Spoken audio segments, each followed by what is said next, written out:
homage to him, the Blessed One, the Worthy One, the fully enlightened One. Samanda Chakawalesu Atra Gachantu Devata Saddhammam Munirajasa Sunandu Saga Mokadam. Let the deities in every universe around come to this place. Let them listen to the excellent Dhamma of the King of Sages that gives rebirth in celestial realms and liberation from samsara. Dhamma savana kalo ayam bhadanda. Dhamma savana kalo ayam bhadanda. Dhamma savana kalo ayam bhadanda. O happy ones, this is the time for listening to the Dhamma.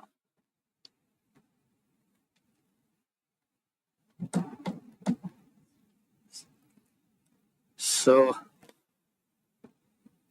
you have been waiting for this moment for a long time. So today we begin the exposition of the Four Noble Truths with the permission of the abbot of Dhammadipa Meditation Center here in Tokyo.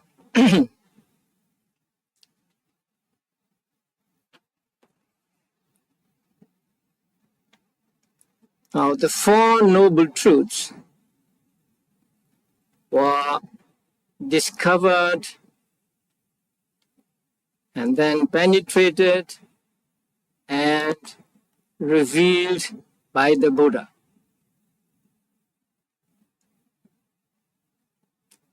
Now, Buddha had to go through countless lives to accumulate the perfections or paramis just to be able to discover the Four Noble Truths and then teach the Four Noble Truths to all beings. Buddha had so much compassion that he was willing to suffer in the samsara for a very long time.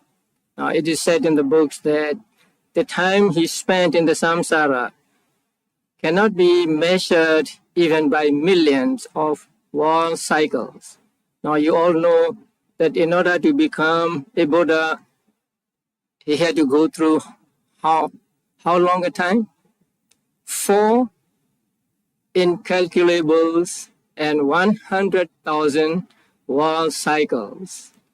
Now, even one world cannot be measured in terms of years or in terms of centuries. So,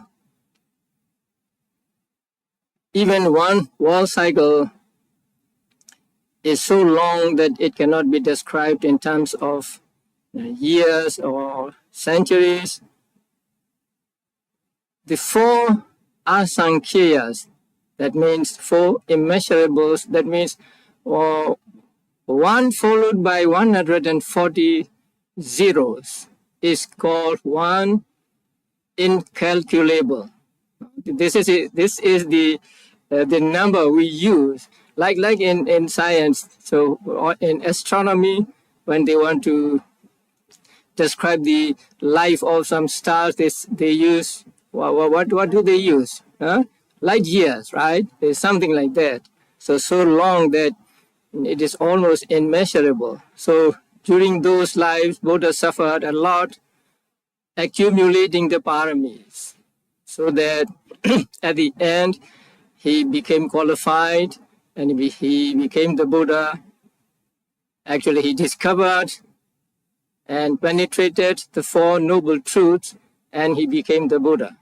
And after he became the Buddha, he taught for how many years? Buddha taught for 45 years. So Buddha taught for 45 years, and during those 45 years, Buddha taught the Four Noble Truths again and again.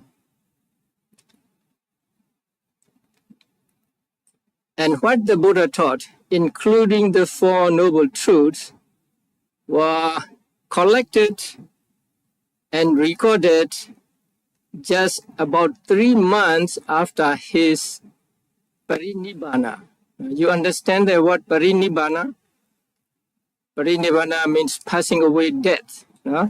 So just 3 months after his death, disciples of the Buddha who survived him met at a council and collected all his teachings, including the Four Noble Truths, and recorded them by word of mouth. There were no books at those times, so they all memorized what the Buddha taught. And these teachings were handed down from generation to generation until about 450 years after the death of the Buddha. So about that year, the teachings of the Buddha were written down on palm leaves, manuscripts. And these were also handed down from generation to generation until today, until this time. And also our teachers, maybe beginning with the Venerable Mahakassapa, taught or explained these Four Noble Truths to their devotees, to their pupils, and these expositions were also handed down from generation to generation until today. And that kind of exposition you find in the book in front of you, in the Visuddhimagga.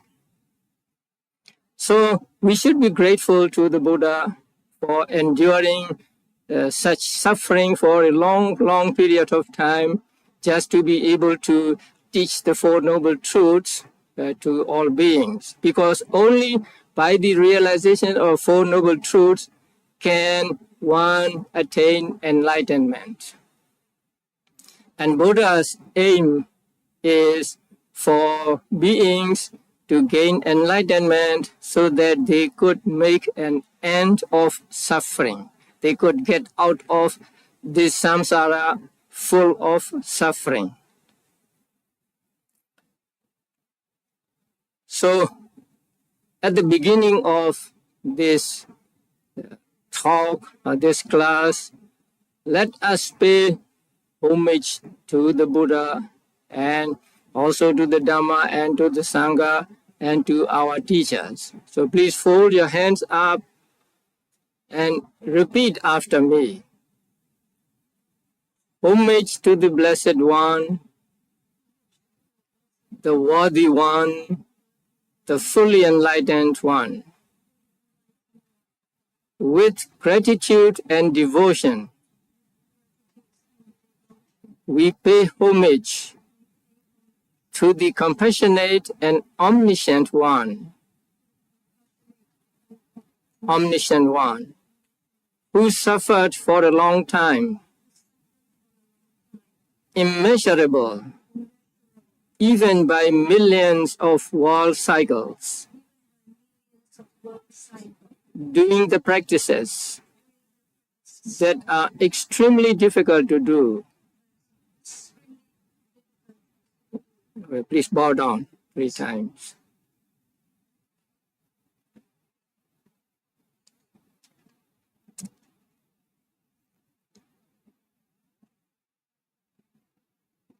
Next, please repeat after me again. We'll do the Dhamma now. With gratitude and devotion, we pay homage to the Four Noble Truths, discovered, penetrated, and revealed by the compassionate Buddha. Please bow down again.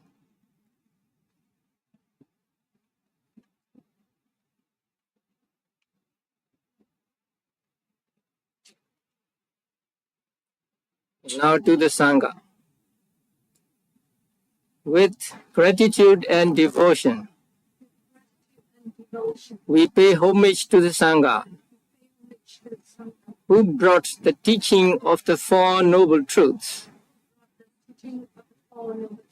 down to the present time. Okay. Please bow down.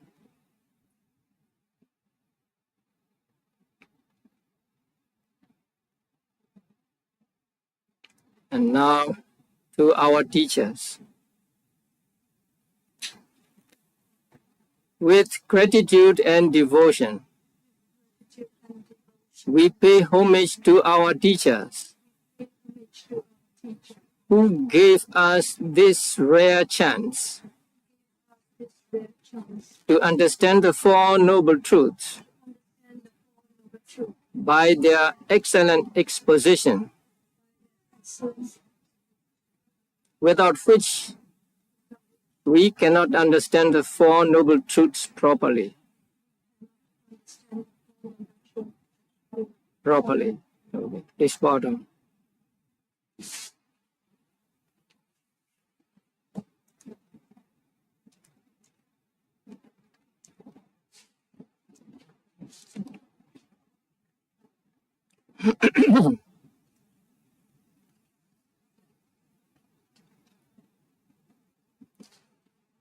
Now,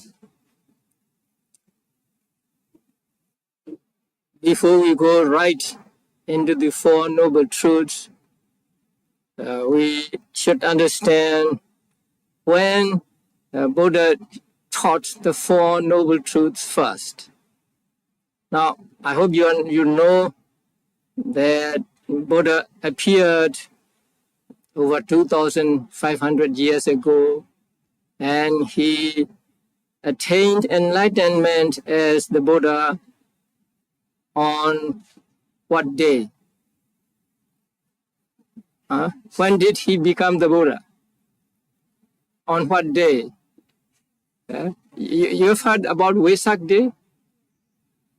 When was that? May, right? Full moon day. On the full moon day of May, the ascetic Gautama became the Buddha. So on that day, Buddha to be went to the Bodhi tree, right? He sat down under the Bodhi tree about sundown, sunset, and then practiced meditation. So he practiced meditation and the mindfulness of breathing, anapanasati meditation, and he gained first jhana, second jhana, third jhana, and fourth jhana.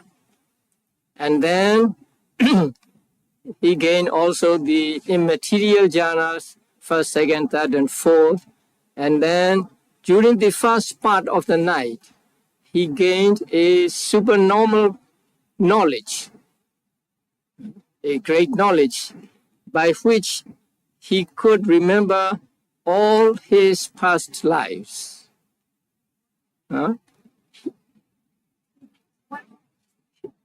He gained a knowledge by which he could remember, he could recall all his lives in the past. And that happened during the first part of the night.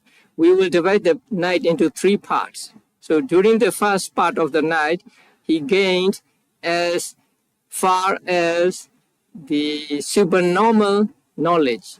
In Pali, it is called abhinya.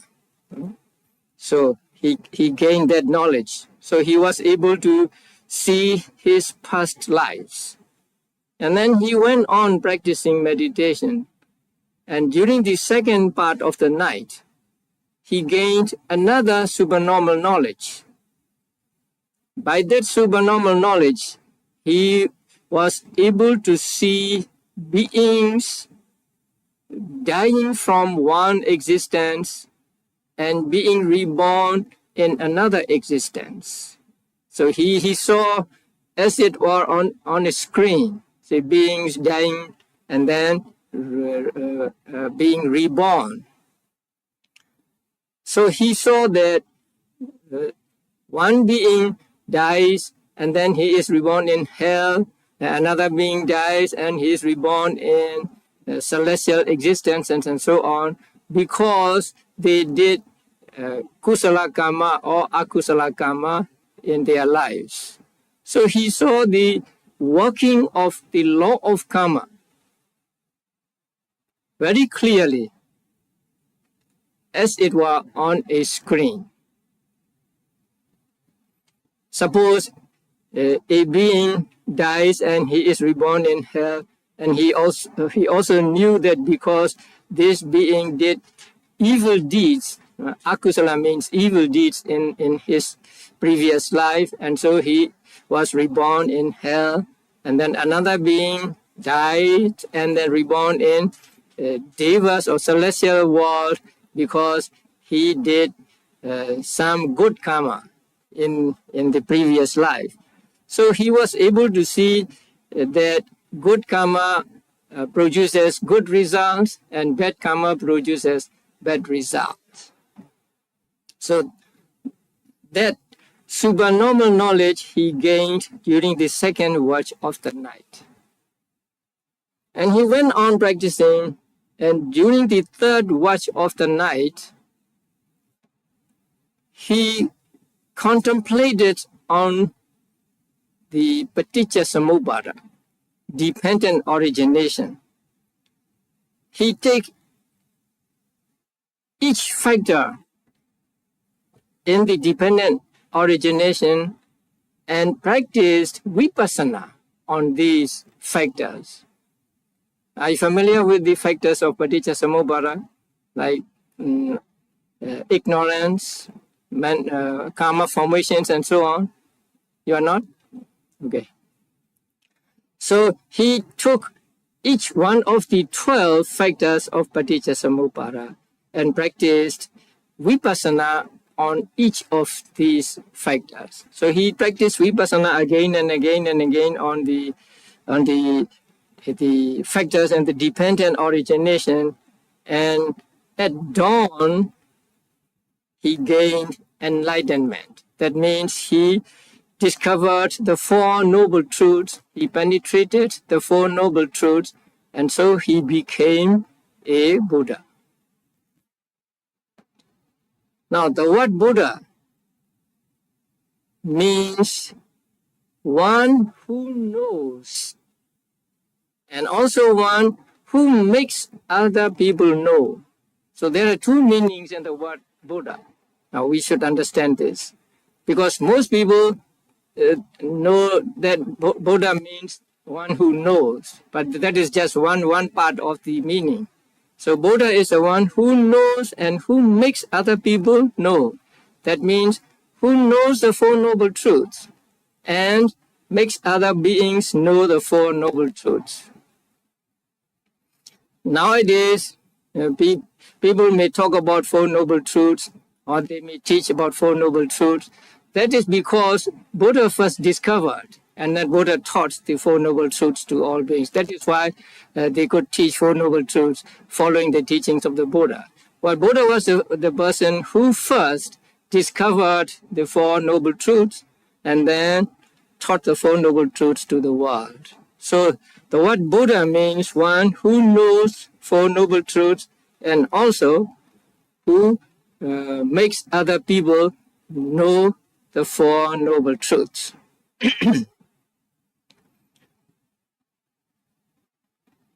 Now, after he became the Buddha, he spent about 2 months under the Bodhi tree and near the Bodhi tree. Now, you may have been to India. No, not yet. Okay. So, there are places where Buddha gained enlightenment and where he was born and so on.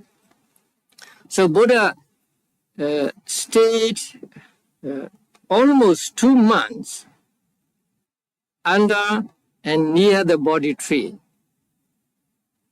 And exactly 2 months after his enlightenment, on the full moon day of what? 2 months after his enlightenment, July, so this month, right?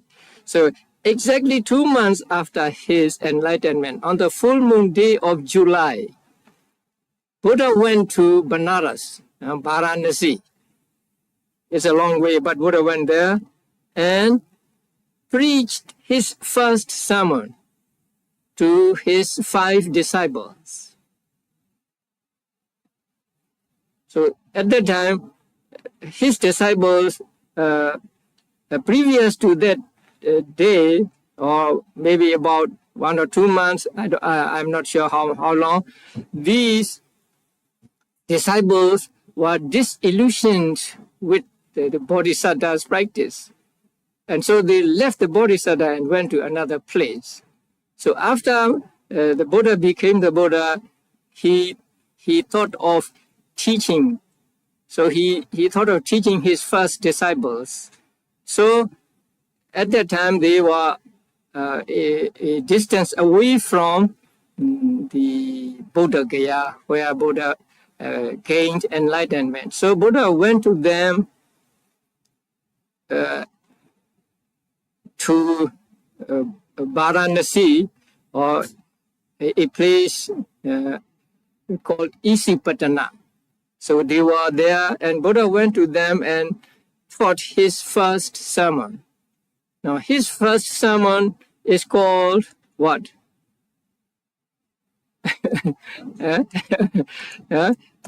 Turning the wheel of the Dhamma, right? Dhammacakkappavattana Sutta. So that means turning the wheel of the Dhamma.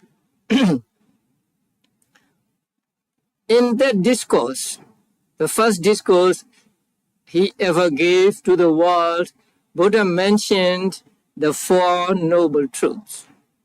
So now we understand how important the 4 noble truths are. The first sermon is a very important sermon, because in it he disclosed his own discovery and also his main and central teaching.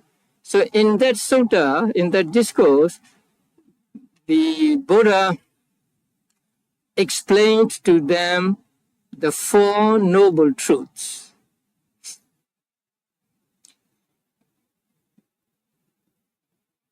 And later, during 45 years, Buddha taught the 4 noble truths again and again.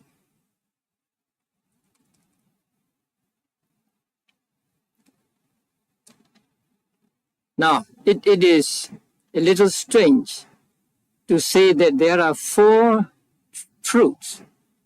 Now, people always say there is only one truth, and different teachers explain it in different ways. That is what people used to say.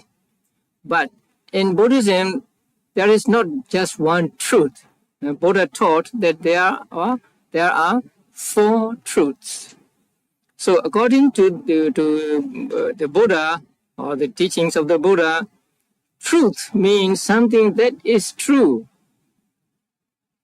that is not untrue, that is not otherwise than is stated. So according to this definition, truth can be anything, whether it is good or it is bad. Anything that is true is truth.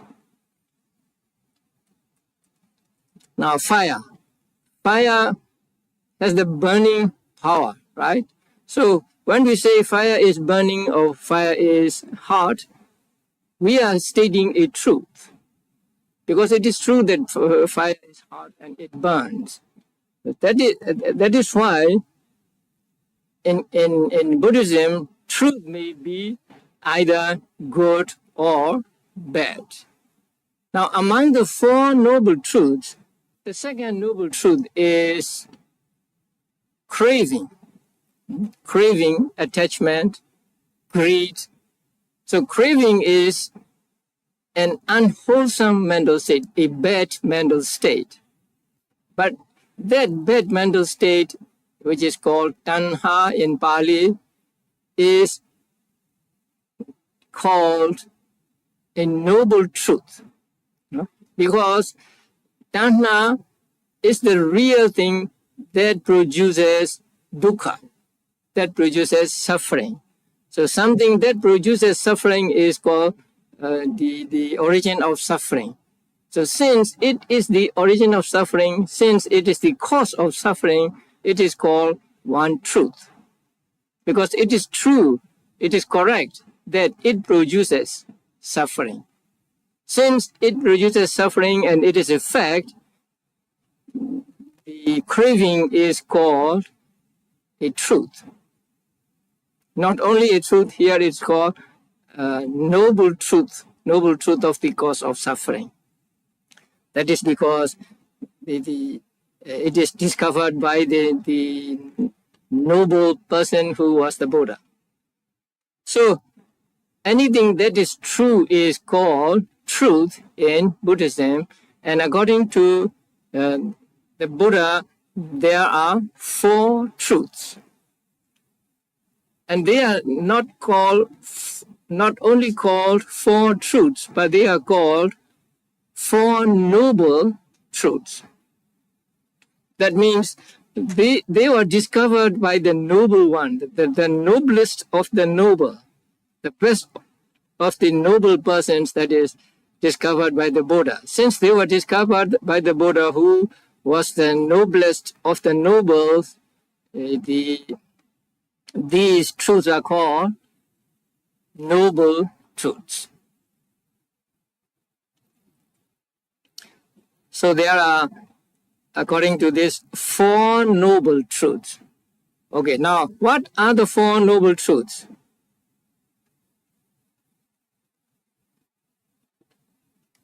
You know them?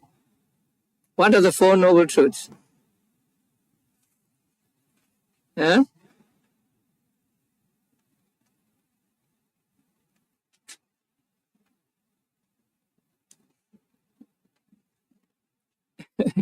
The 4 noble truths. Huh? The noble truth of suffering. Huh?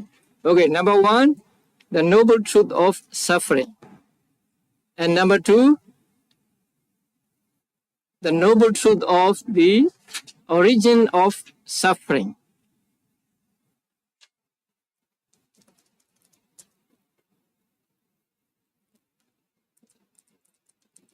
And number 3,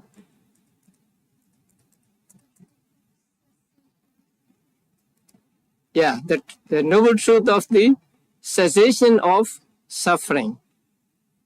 And number 4, the noble truth of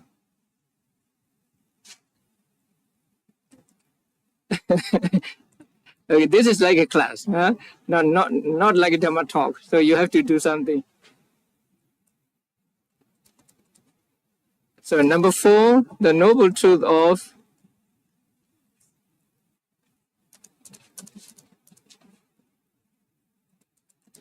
the way leading to the cessation of suffering. Huh?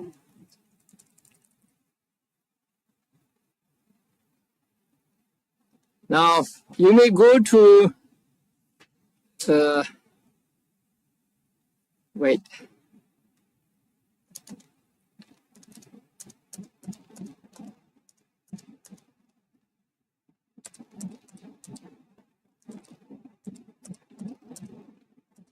First, you have to find out the chapter 16. Then you can go to paragraph number 13.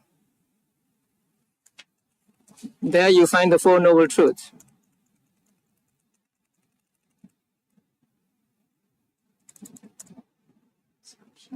Mm-hmm. There. So you find the 4 noble truths there? Yes. So the first one, noble truth of suffering. The second one,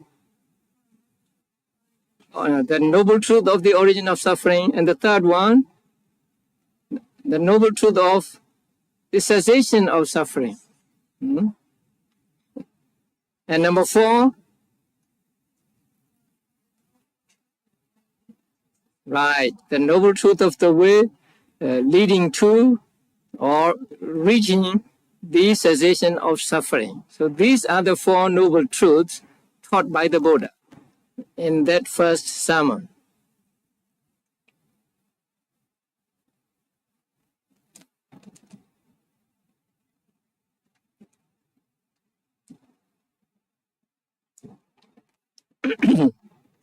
Now, when Buddha explained the 4 noble truths, he said, birth is suffering, old age or aging is suffering, death is suffering, and so on. So we will go by that and we will study that explanation in detail.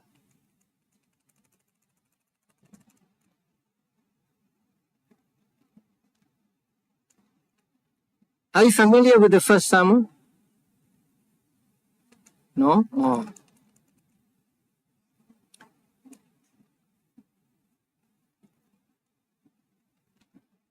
Okay, now you go to paragraph 31.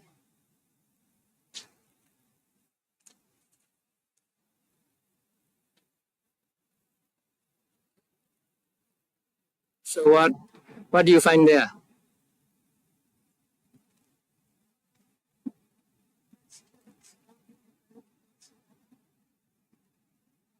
Birth is suffering, aging is suffering, death is suffering.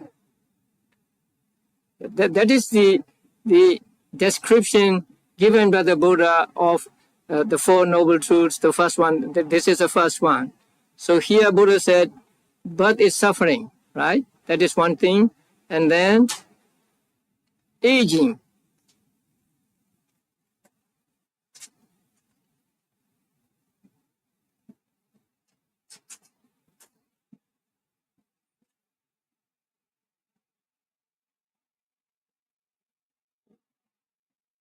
So birth is suffering, aging is suffering, and then what? Death is suffering, and then sorrow, lamentation, pain, grief, and despair are suffering, and then association with and love. Please read it. And the separation from the love, the suffering, and then okay, and then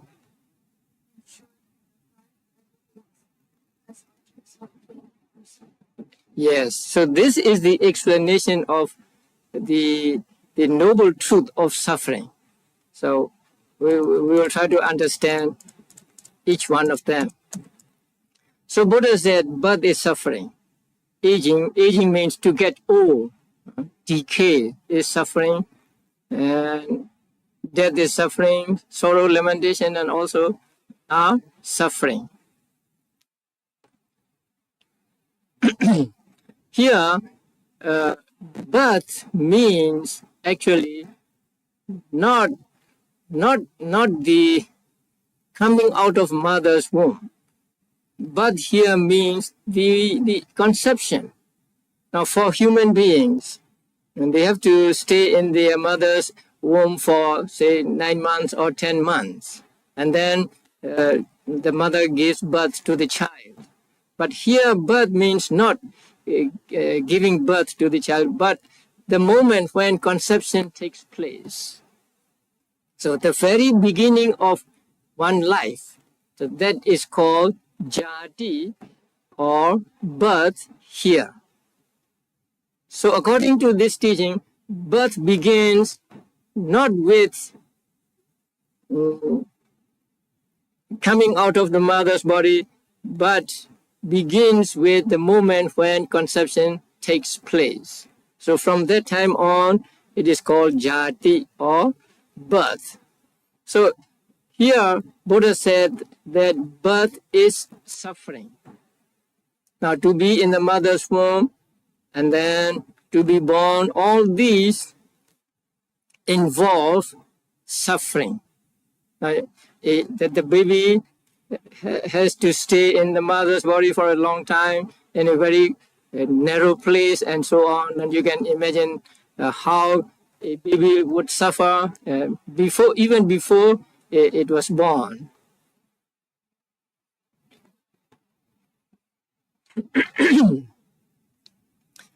So Buddha said, birth is suffering.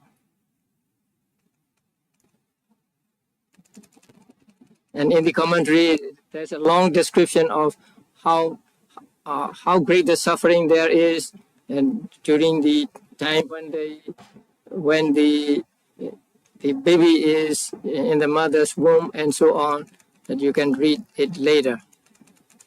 So birth is described as suffering. Why is birth suffering?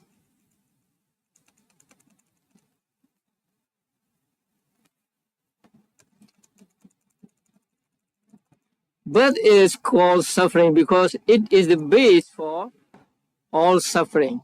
Now, once there is a rebirth, there is also old age and death and disease and so on. So all these we encounter or we experience because there is birth. If there were no birth, we would not suffer all these things. So since birth is the base for all suffering, birth is also described as suffering.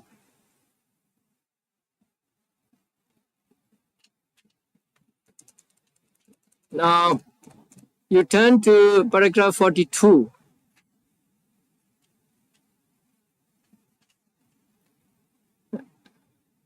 About 4 lines down, you will say, all this jati is the base for all this dukkha, something like that.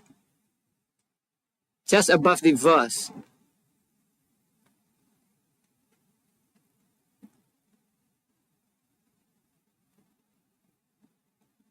Thus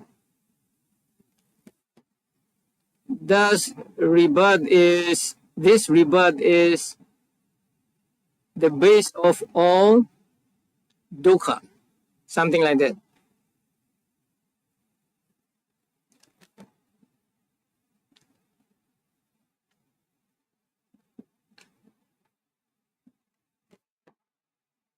There are verses, right?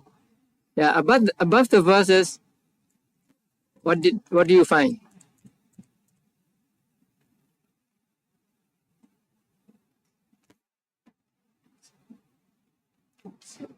Yeah, right. Base or something. Right. So jati, birth is said to be suffering or dukkha because it is the base for suffering. So you note it down in your note paper. You say here birth, right? And on the other space you say because it is the basis for suffering. So birth is said to be suffering because it is the basis for all suffering we experience in one life.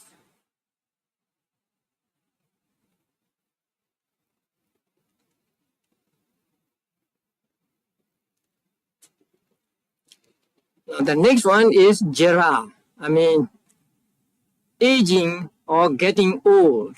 So getting old is also described as suffering.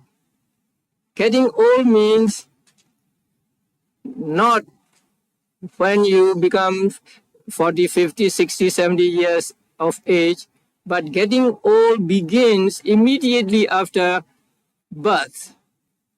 So immediately after birth, there is the aging. Because moment after moment, you are becoming older and older. Now I don't know your name. Evie. Amy. So people will say you are young, right? You are growing up. But according to this definition, you are growing older and older. Do you like it? Right? So from the moment you took conception, right? You are getting older and older day by day. So you are older than you were 1 year ago, right? And you are older than the time when you enter this hall, right? So you are getting older and older and older. That is what we call jara.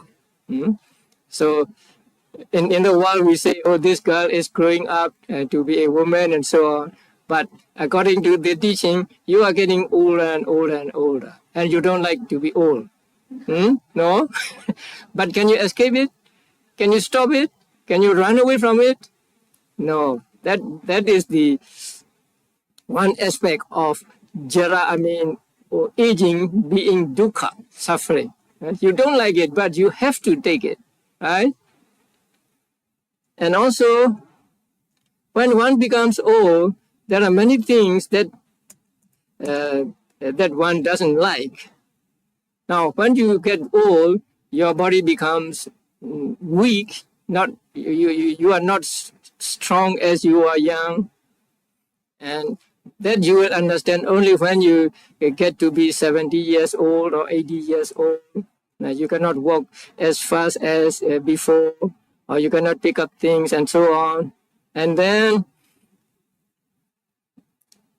your eyesight becomes weak. You have to put on glasses, and your hearing may be impaired and so on. So all these come from aging, because your body is getting older and older. It just become less and less efficient.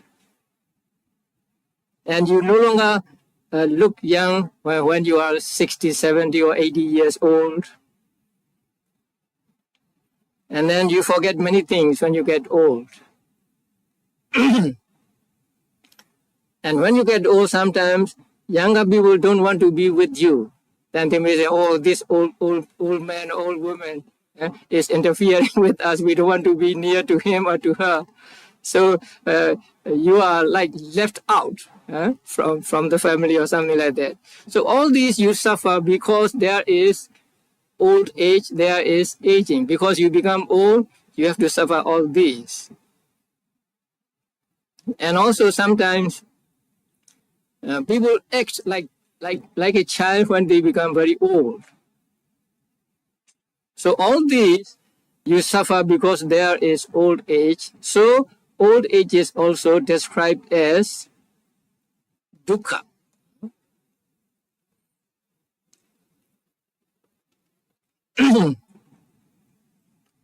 Now, please turn to paragraph 44.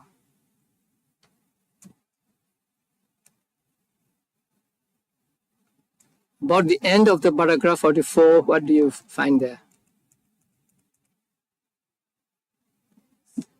Right.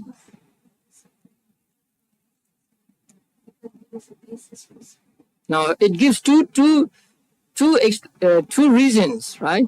The first one is difficult to understand. The second one is just because it is the basis for dukkha, it is also dukkha. But the first one is because it is sankhara dukkha bhavato. Because it is the formation dukkha. Now, you should understand at least 3 kinds of dukkha. 3 kinds of dukkha.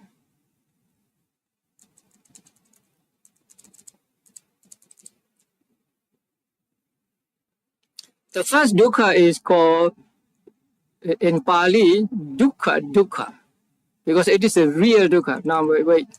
You go back to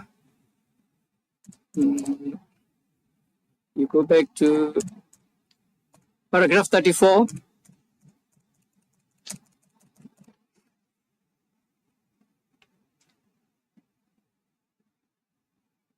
There are different kinds of dukkha.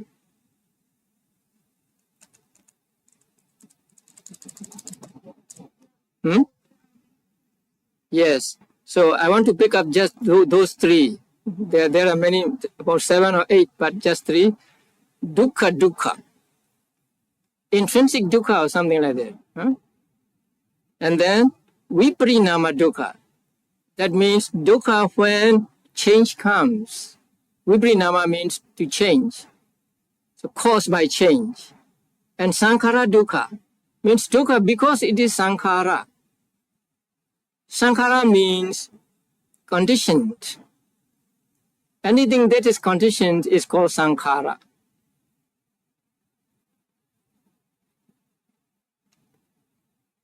So there are these three kinds of dukkha. Now when you hit yourself, you suffer pain, right? That is a real dukkha. So that is called dukkha. Sometimes you are sorry. So at that time you suffer this real dukkha. This real dukkha is not difficult to understand. You don't need meditation to understand this dukkha. You hit yourself and there is pain and you say it is dukkha. Or you are sorry for something and that is also mental dukkha. And the next one is dukkha when it is changed. That means sukha. Really, the pleasurable feeling is also called dukkha.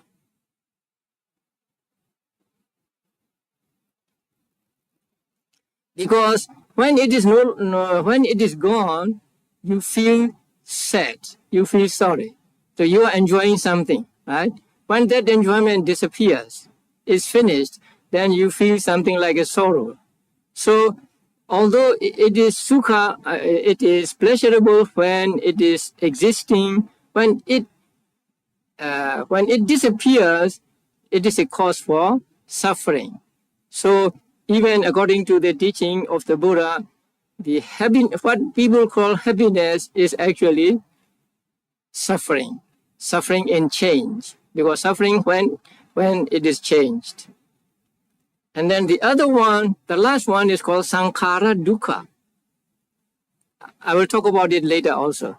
Sankhara dukkha, because it has a arising and disappearing. Anything that has arising and disappearing is called dukkha, sankhara dukkha. So there are these three kinds of dukkhas. Now here jara, old age is described as dukkha because for two reasons, right? So the first reason is because they are sankhara dukkha, because they are dukkha, because they are karma formations, and they are dukkha because they are the basis for dukkha.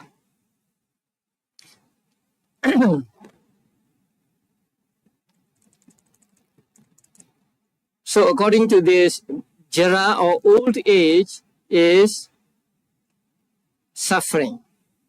Okay, later on you will understand more. And then the third one is death. Death is dukkha, death is suffering. So death is suffering because it is the basis for dukkha. When death comes, everybody suffers. We are all afraid of death, and so when death comes, we are afraid and we don't want to die and so on. So death is the basis for dukkha. Therefore, it is described as dukkha. Now you will find that in 46, paragraph number 46, just above the verses. Because it is the basis for dukkha, it is called dukkha, right?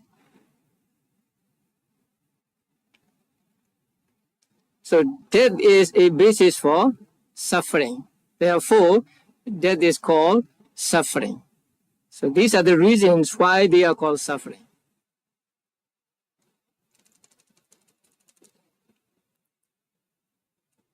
And then next one is sorrow. Sorrow is also suffering. So they are very easy to understand. And sorrow is suffering because it is the real sorrow, and also it is the basis for dukkha. It is a real dukkha, and also it is a basis for dukkha. Therefore, the sorrow is called suffering. That you find in paragraph 48. Okay, so sorrow, and then lamentation. Lamentation means crying, saying some things. Sometimes people cry, saying some things. So that is called lamentation, or in Pali, parideva. So lamentation is also called dukkha because it is sankhara dukkha, and because it is the basis for dukkha. And then pain, bodily pain and mental pain. So both are called dukkha, or suffering, because they are the real dukkha, and also they bring mental pain. Paragraph 50. And then grief. It is also mental pain. It is called dukkha because it is the basis for dukkha, and also it causes the bodily dukkha. It brings also bodily dukkha. And the last one is called despair. That means intense sorrow. And it is also called dukkha because it is sankhara dukkha, paragraph 52. And also it burns the mind or consciousness, and also it is the, what did you say there? Of the body.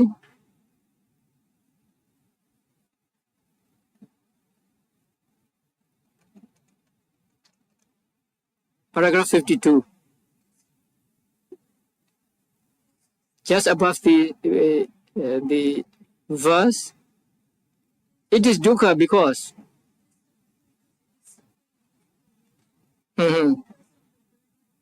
yeah, that one.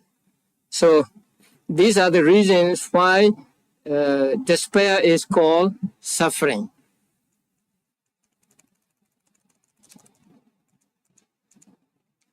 And then association with unloved. Here unloved means both animate and inanimate things. To be with a person who you don't love is suffering. To be with a thing that you do not like is suffering. Now, that is very plain, right? If you have to live with somebody whom you don't like, then it is great suffering for you.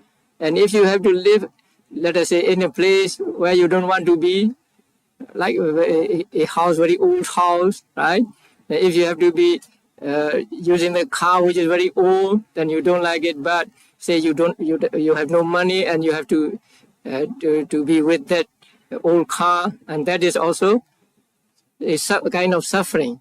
So to be associated with beings and also with the inanimate things that you don't like is suffering.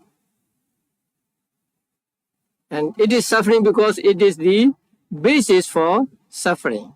Paragraph 54.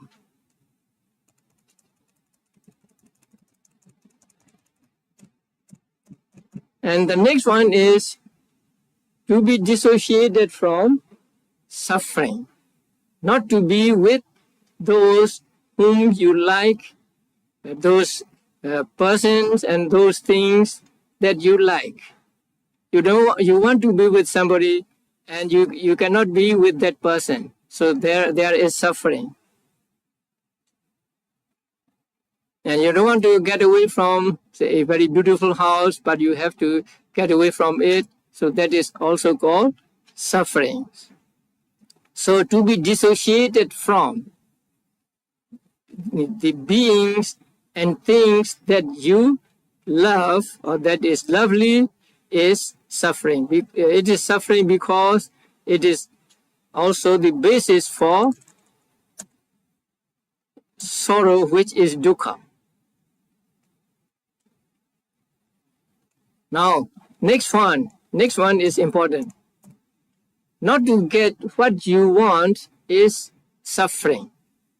But here, Buddha explained that not you get what you want means sometimes people wish in this way. It would be good if I do not get old. It would be good if I do not die, and so on. Can that kind of wish be fulfilled? You say you don't want to get old, right? But you cannot get that wish. No. So that is what is called here. Not getting what one wants is suffering. Not just say you want a new car and you don't get it, that is suffering. That is another thing. But here what Buddha meant is, it would be very good if we are not subject to rebirth, if we are not subject to old age, if we are not subject to death, and so on. We may make wishes like that, but we will never get those wishes. So not to get what one desires is suffering means not to wish, not to get the wish that we do not get old, we do not die, and so on. That is also suffering.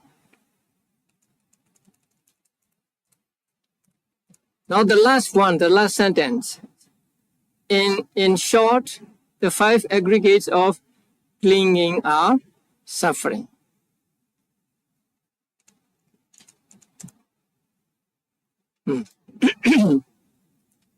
Okay, now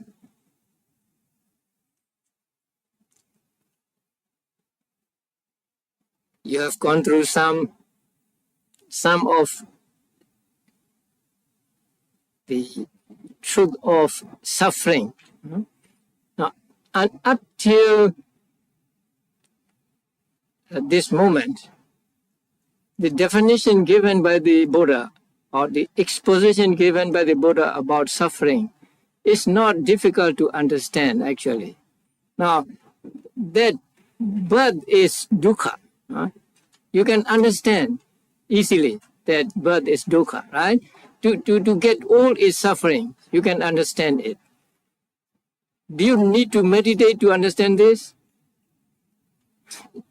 You don't need to. So you can easily understand. And death is suffering. And to be associated with those whom you love is suffering. To be dissociated from those who you love is suffering. Not to get what you want is suffering. Right? So these are not so difficult to understand. Now, the understanding of dukkha has 2 levels. One is a popular level. That means easy level. Now the other level is philosophical level. That is more important. Just understanding dukkha on popular level is not enough.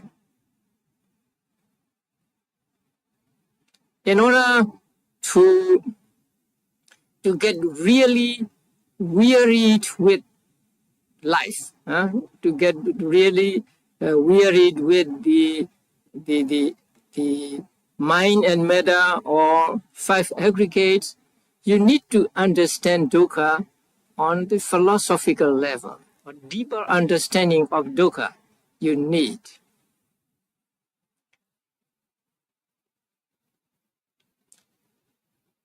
So the last statement Buddha made about the dukkha, the truth of dukkha is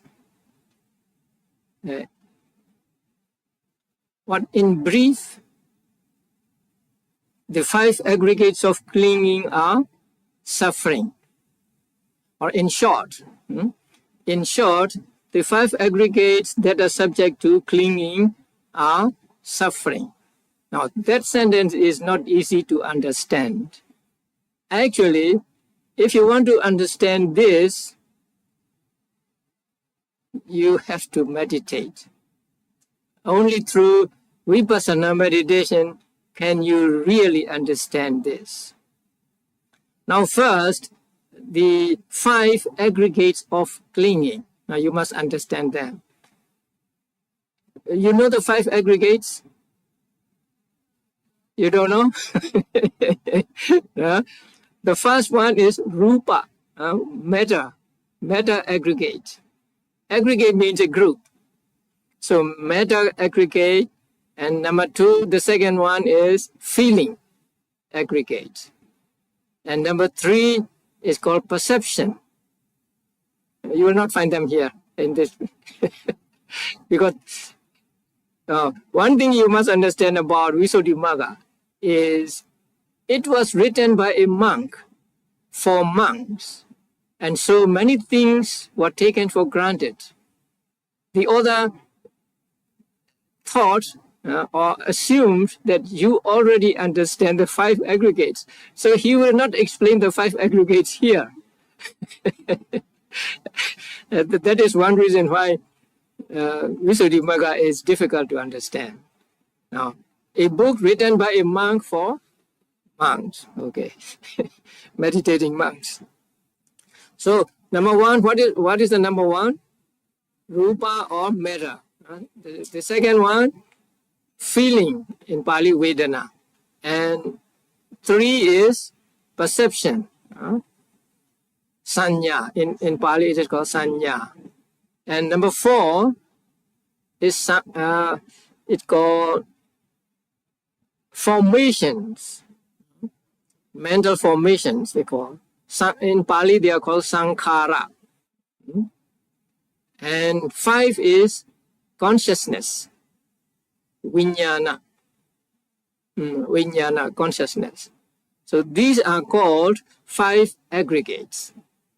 Now we are made up of these 5 aggregates. Now a man is made up of these 5 aggregates, a woman is made up of these 5 aggregates, an animal is made up of these 5 aggregates. So we find all these 5 aggregates in human beings, animals, and celestial beings or devas and so on. But outside living beings like trees, houses and so on, there is only one aggregate, the first one, meta aggregate.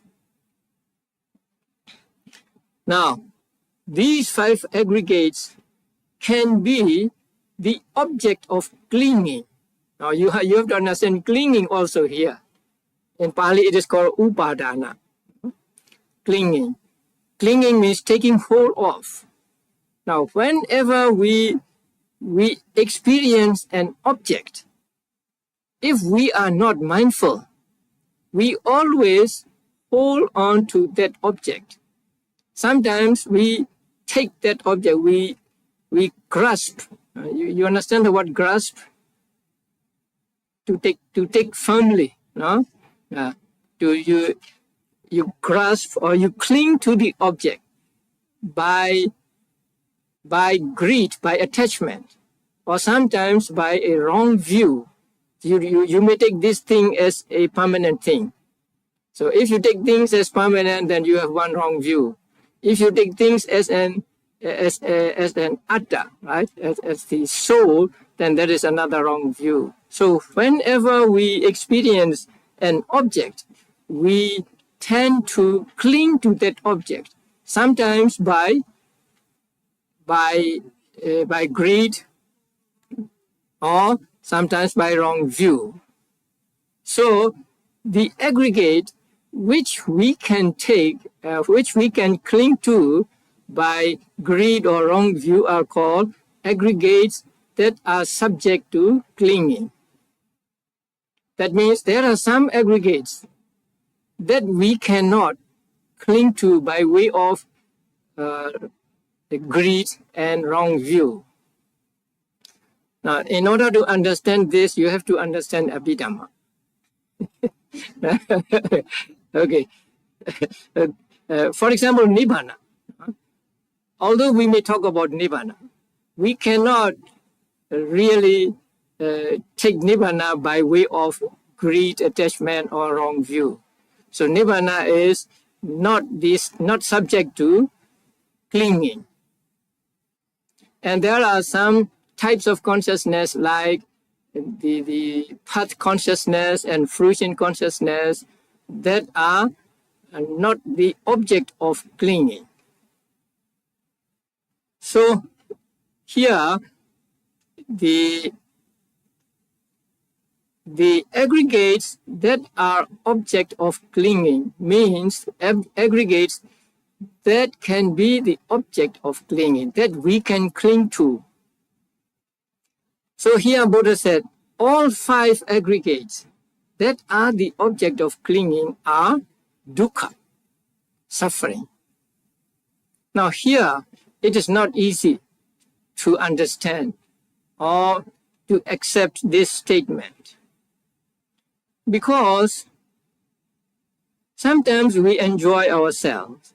You enjoy good food, good companionship, or sometimes you may go to a show and enjoy, and you are happy at that time, right? Are you suffering, or you are happy when you are watching a show you like, or you are listening to a song you like? Huh? You are happy, right? Yeah. But according to the Buddha, you are suffering even at that time. Can you accept that? No? So according to the Buddha, you are still suffering at that time, although you are happy, although you are enjoying yourself, because Buddha said even the jhanas. Now, when you are in the state of jhana, you are very happy. There is almost no suffering of the kind people know. But even the jhanas, Buddha described as suffering.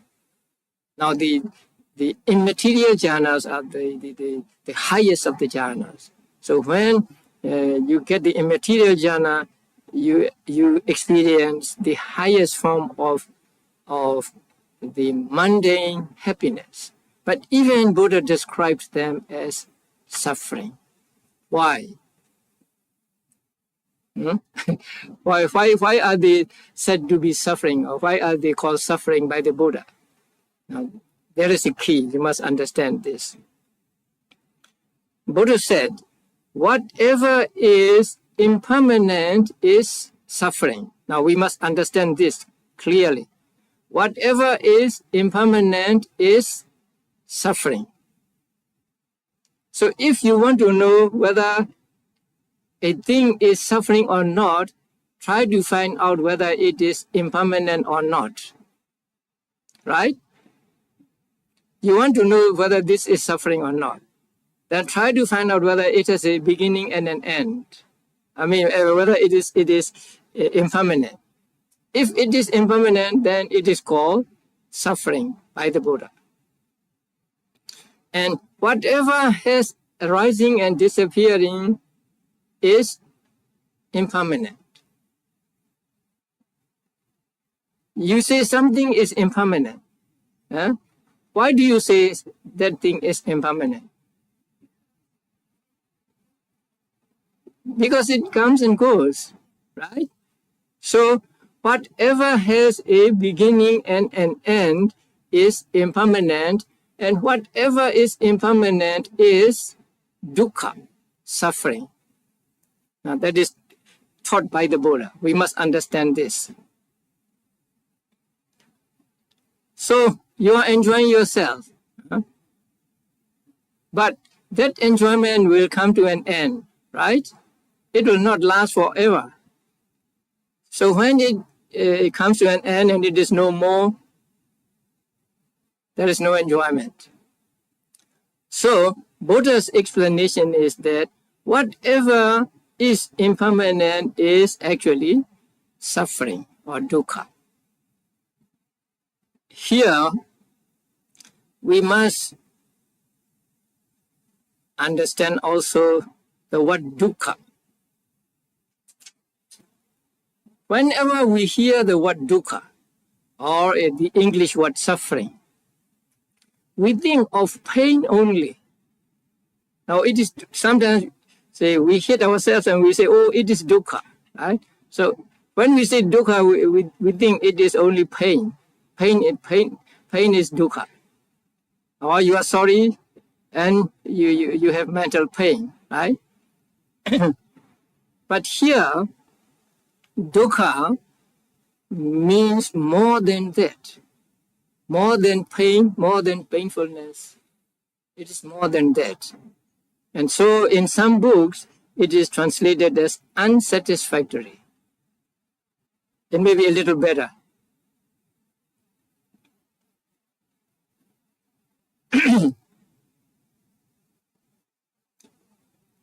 The explanation given in the commentaries is that the mark of dukkha, the sign of dukkha, is constant oppression by arising and disappearing. Now that is important.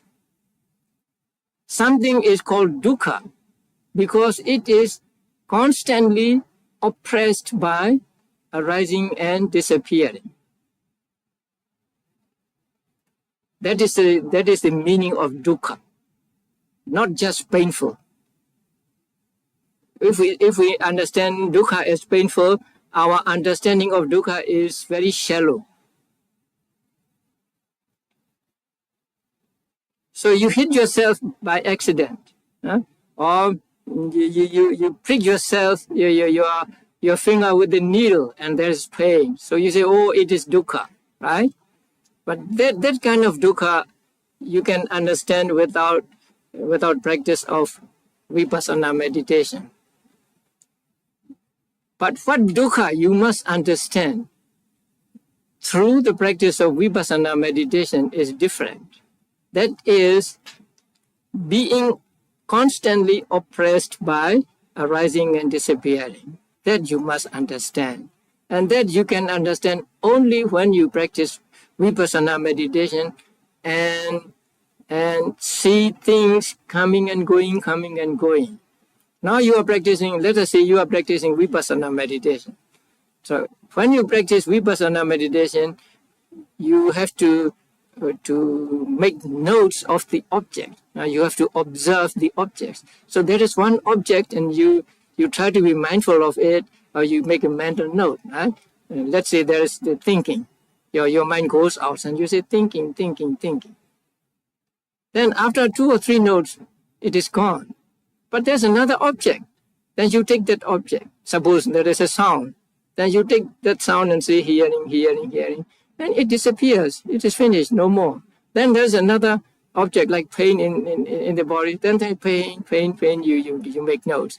And then there's another object and you make notes of it and you see it arises and it disappears. So when you have to take these objects one after another and see them as arising and disappearing, many, many objects, you come to the understanding that, oh, everything is oppressed by arising and disappearing. That constant oppression by arising and disappearing is what Buddha meant by dukkha. So that is what I call philosophical understanding of dukkha. That is very important. Most people don't understand dukkha in that way, especially those who do not practice vipassana meditation. So you can get this kind of understanding of dukkha only through vipassana meditation. Now you listen to my talk and I'm talking to you, or you may read books on this and you think you understand. But that understanding is not your understanding. That is I call them borrowed understanding. It is not your own understanding. Somebody says this and you say, oh, it may be true. Or you read in a book and then, oh, it is true. But unless and until you see for yourself, through practice of vipassana meditation, that knowledge is not your knowledge. So by practice of vipassana meditation, we are making these kinds of knowledge our own knowledge. Only then is it called true vipassana knowledge. So vipassana knowledge cannot be gained through just listening to talks or reading books or just speculating. You have to practice. That means you have to observe objects as and when they arise, when they are existing, that means at the present moment. So that is why in vipassana meditation, to be mindful of the present object is very important. Only when you observe the object at the moment can you see it arise and it disappear. If you are not looking at something, you will not see it, right? Okay, take the example of the lightning. Are there lightnings in this country? Lightning and thunder, right? So suppose you are looking at the sky. There are clouds and you are looking at the sky, and then there is a flash of lightning.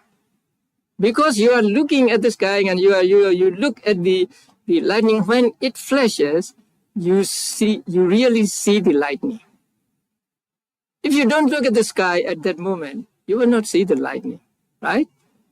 If you look at the sky before it flashes and not at the moment it flashes, you will not see, right?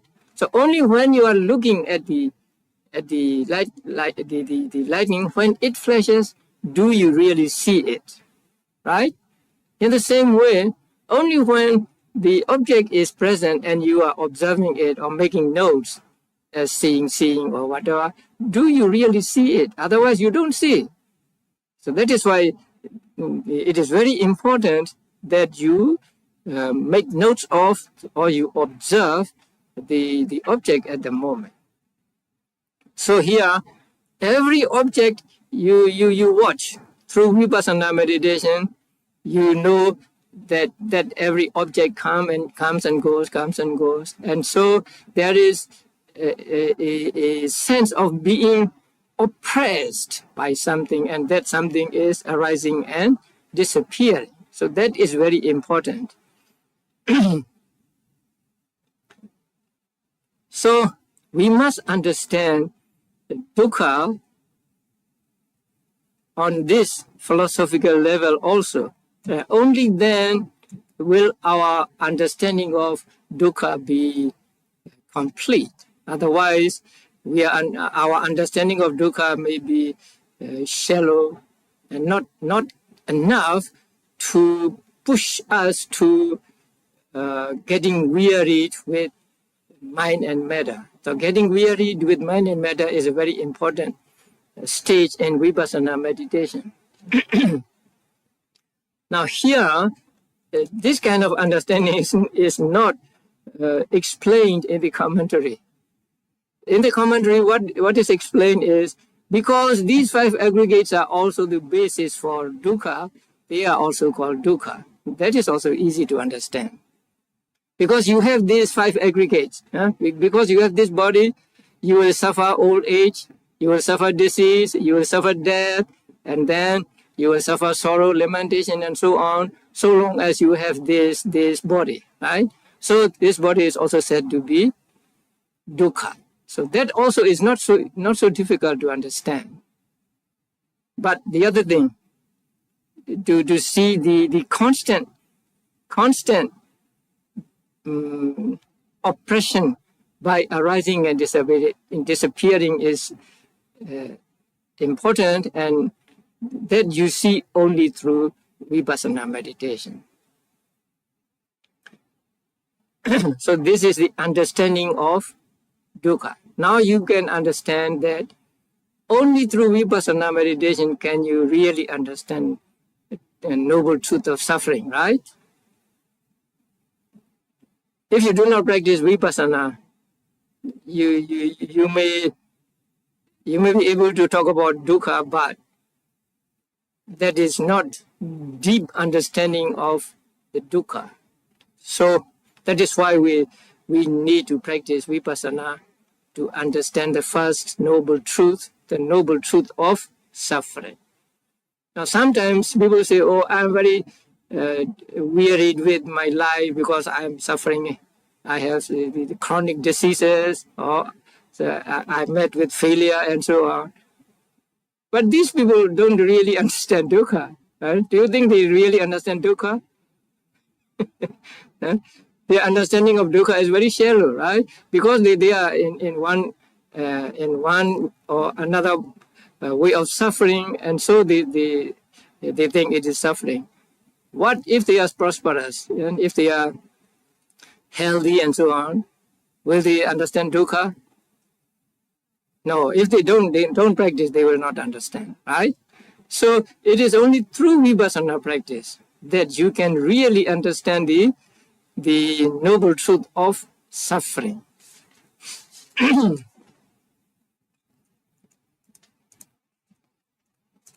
So let us go back again. The first one. What is suffering? Birth, right? Birth is suffering, and then aging is suffering, and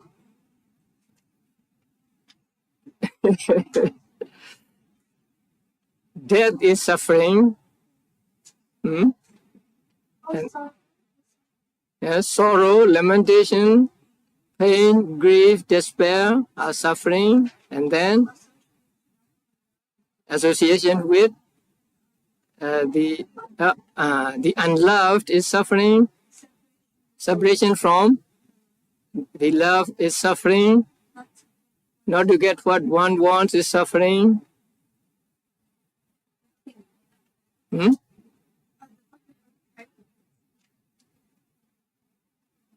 What is next? The 5 aggregates of clinging are suffering. So now you understand why they are called suffering. And the 2 levels of the understanding of dukkha. And also the translation of dukkha as suffering is not adequate. Because dukkha means more than suffering, right? So, what is the mark of dukkha? It's constantly oppressed by arising and disappearing. Very good. So if you want to see dukkha, you must see that. The constant oppression by arising and disappearing. So can you point out anything in the world which just arises and does not disappear? No. Even the buildings, they may stand for 100 years or 200 years, and then in the end, they will disappear. They will become old, and then they will have to be demolished. So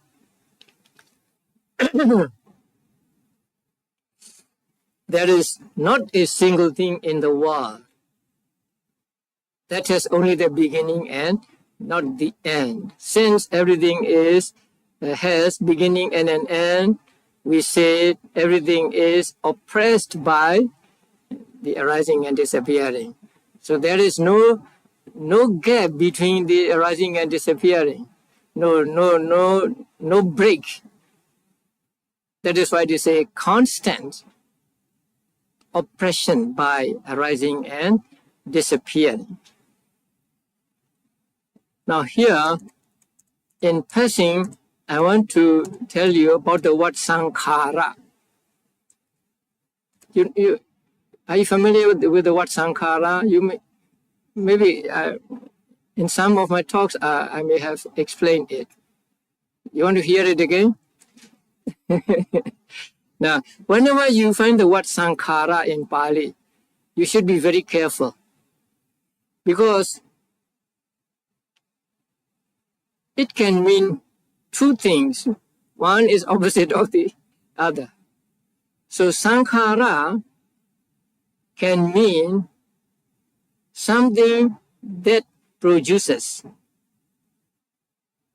and it can also mean something that is produced.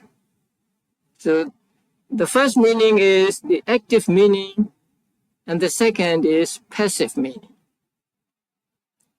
So both the producer and what is produced can be called sankhara in Pali. And that makes the understanding of the word sankhara more difficult. Because whenever you find the word sankhara, you have to find out, you have to know in what sense it is used, whether it is used in the active sense or in the passive sense. And that is why also the word sankhara cannot be translated by just one word or just one or a group of words. Sometimes people say sankhara as volitional activities. Then you cannot use this translation volitional activities for every sankhara you find in the books. Sometimes sankhara means something that produces, and sometimes it means something that is produced. So you should understand what meaning is required in a given context. Now, if you're familiar with the dependent origination, there is a saying, avijja paccaya sankhara. Dependent upon avijja, ignorance, sankharas arise. That is one sentence in dependent origination. So you find the word sankhara there. The word sankhara there should be understood in the active sense. Sankhara means those that produce some other thing. So there the sankhara means karma. Avijja paccaya sankhara. Because there is ignorance, we do kusala karma or akusala karma. We do good deeds or bad deeds because we have ignorance. But sabbe sankhara anicca. Now there is another saying. Sabbe sankhara anicca. All sankharas are impermanent. Now, in that sentence, sankhara is to be understood in the passive sense. Here, all sankhara means all those that are produced or that are conditioned. So, all those that are conditioned are impermanent. So, there, you cannot translate sankhara as volitional activities. If you translate the sankhara there as volitional activities, you are wrong. So you have to be very careful about the word sankhara. And then there is the word sankhara khanda. Among the five aggregates, the fourth aggregate is called sankhara aggregate. So there also the word sankhara is to be understood in the active sense. Something that produces or that conditions. And in Pali, the word sankhara is used in plural, or almost always in plural. Now, the five aggregates. The first aggregate is rupa aggregate. Metta, so it is not difficult to understand. Metta aggregate. Now the second aggregate is feeling aggregate. That means you have feeling in your mind. You suppose you have pain in the body, and you experience that pain with your mind. And in your mind there is a mental state called feeling.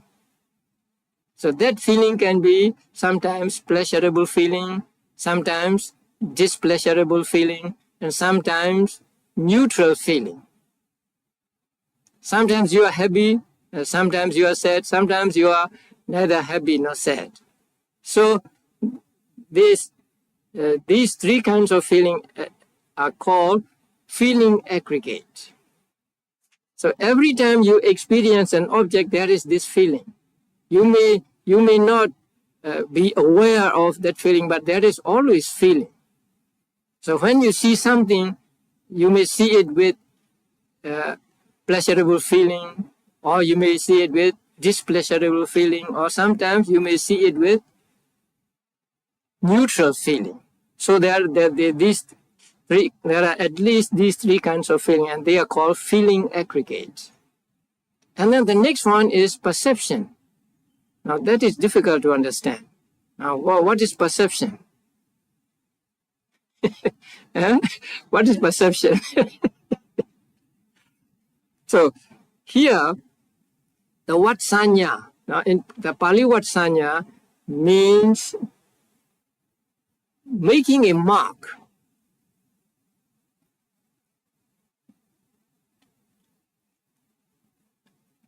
Now you may have seen carpenters building a house or making things like this table and so on. And then they make marks on the wood, on the timber, right? So this part is to be cut off, or this part is to be taken, or this part is to be used as a fort or as a boat and so on. So they make marks on the timber. And these help them to remember or to recognize when they see it later. In the same way, whenever we experience an object, our mind makes a mark of that object. Now that is why when we experience it again, we are able to recognize it. Suppose you see a man or a woman. You may not know, or you may not be aware that your mind has made a mark of that person. But your mind has made a mark. And so when you see him or her later, you recognize that person. Or it is he or it is she that I saw a few days ago or a month ago and so on. So that kind of making mark is what is called sanya, perception aggregate. That sanya can be a correct sanya or incorrect or wrong sanya. And on that sanya, we base our actions. That is why it is important to get a correct sanya with regard to the objects we observe. Sometimes, let's say in the evening when it is a little dark, you see a robe, and then you think it is a snake, right? That means you have made the wrong sanya there. So you think it is a snake, and you may shout and you may run away from it. You are very afraid because you think it is a snake, right? But it is not really a snake, it is a robe. But you have made a wrong sanya. Your mind has made a wrong sanya, and so you act accordingly. So it is important that we need to have right sanya. So that sanya is translated as in English as perception. So whenever you find the word perception aggregate, please understand that it means making a mark. Making a mark for recognition later. And then sankhara aggregate. Now sankhara aggregate means a group of mental states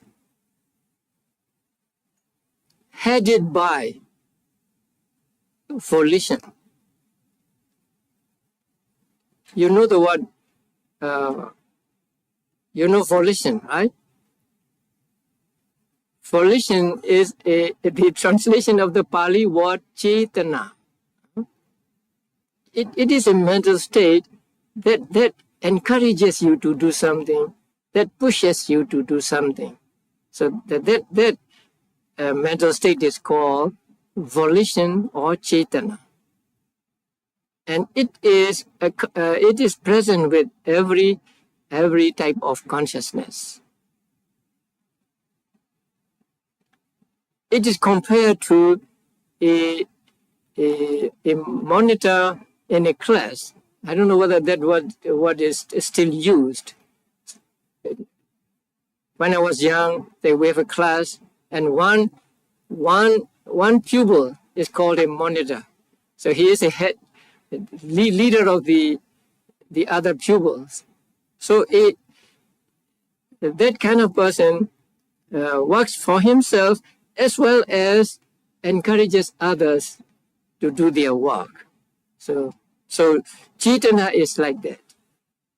Cetana always encourages other mental factors to do their own function, and at the same time, it does its own function. So that mental state is called in Pali Cetana or volition, and that is also called a sankhara.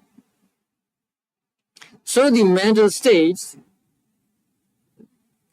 that are headed by Cetana are called sankhara aggregate. And there are altogether 50 mental states that we call sankhara aggregate. So you can read about the aggregates in that big book also. Not here. You have to go to another chapter.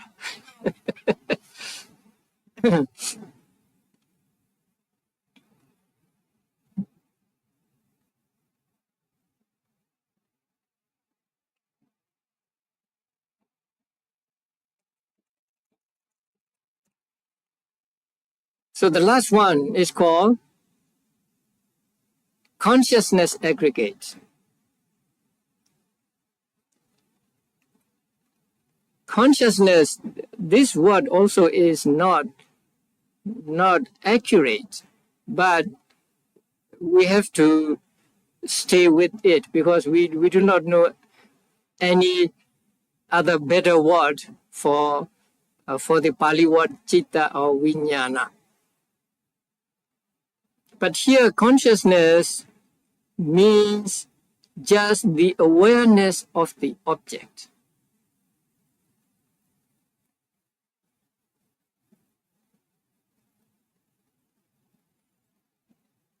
And it is said that consciousness is always with us, all through our lives.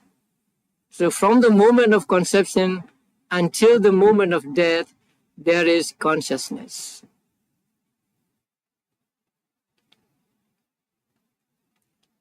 Now, when a person has fainted, you say this person is unconscious. Sometimes people become unconscious in an accident or when they have disease, right? Although they are said to be unconscious according to popular usage, according to Abhidhamma, they are with consciousness, even when they are said to be unconscious.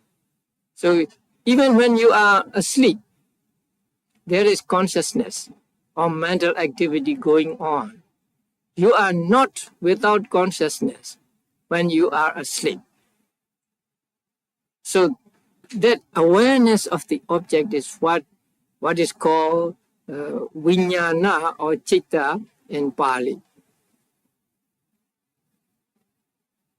And that vijnana or citta is always accompanied by other mental states the feeling mental state, perception mental state, and sankhara mental states. So consciousness is always accompanied by the other mental states.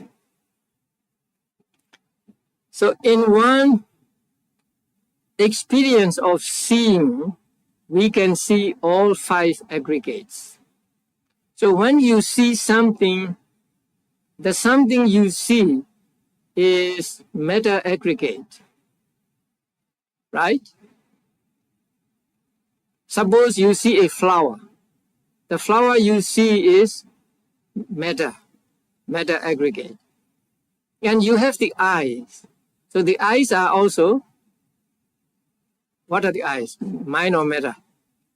Meta. So the eyes are also meta. And then you see the rose, and there is a seeing in your mind. That seeing is consciousness aggregate. And while you see the rose, you may have the feeling, pleasurable feeling, or maybe unpleasurable feeling if you don't like roses, or neutral feeling. So there is a feeling also when you see the rose. And along with it, your mind makes a mark of that rose. Oh, this is a rose or something. And also, there are other mental states arising with that consciousness regarding the rose. Say the cetana, encouraging or telling other mental states do their own function and so on. Let us say you like the rose and you are attached to it, so there is attachment. Or you don't like it and you have dosa, you have anger or ill will for the rose, and so there is dosa. So all these are called sankhara aggregates. So in one experience of seeing, we can understand these 5 aggregates. So actually, in order to understand the 5 aggregates, you don't have to go to a book. You find all 5 aggregates in yourself. So at every moment of seeing, hearing, and so on, there are all these 5 aggregates going on and on. So these are the 5 aggregates. Now you understand the 5 aggregates? You remember them? Okay. Number 1 aggregate, meta aggregate. Number 2, feeling aggregate. Number 3, perception. Number 4, sankhara aggregate. And number 5, consciousness aggregate. And it is important that we take any of these 5 aggregates as object when we practice vipassana. So vipassana takes only these 5 aggregates that are subject to clinging as object.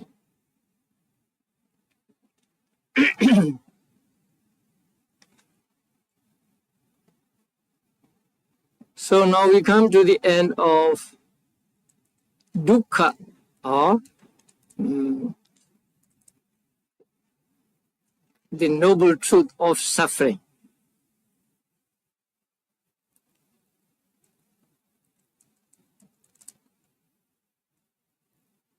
So you want to ask some questions about the noble truth of suffering?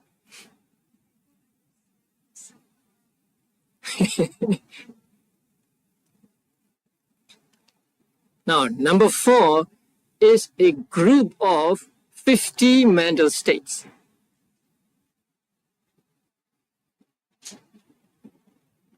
One of these 50 mental states is in English volition and in Pali cetana. C-E-T-A-N-A. And that cetana is also called sankhara,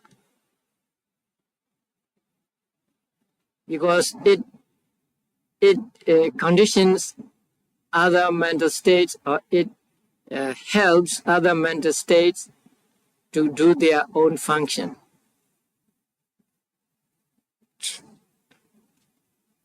But here, the name of the Cetana, Sankhara, is applied to all 50 mental states. And so all 50 mental states are called Sankhara aggregate. Actually, Sankhara is just one, but it is the leader of all these 550 mental states. And so all 50 mental states are called Sankhara aggregate. But in fact, Sankhara is the name of Cetana, of volition, which is just one among the 50 mental states.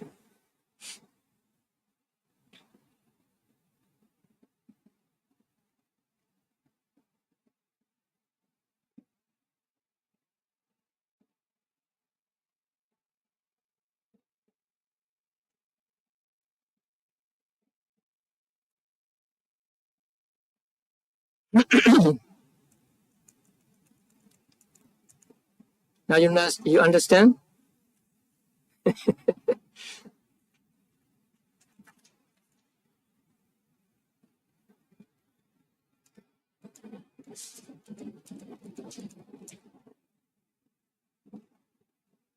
Any more questions?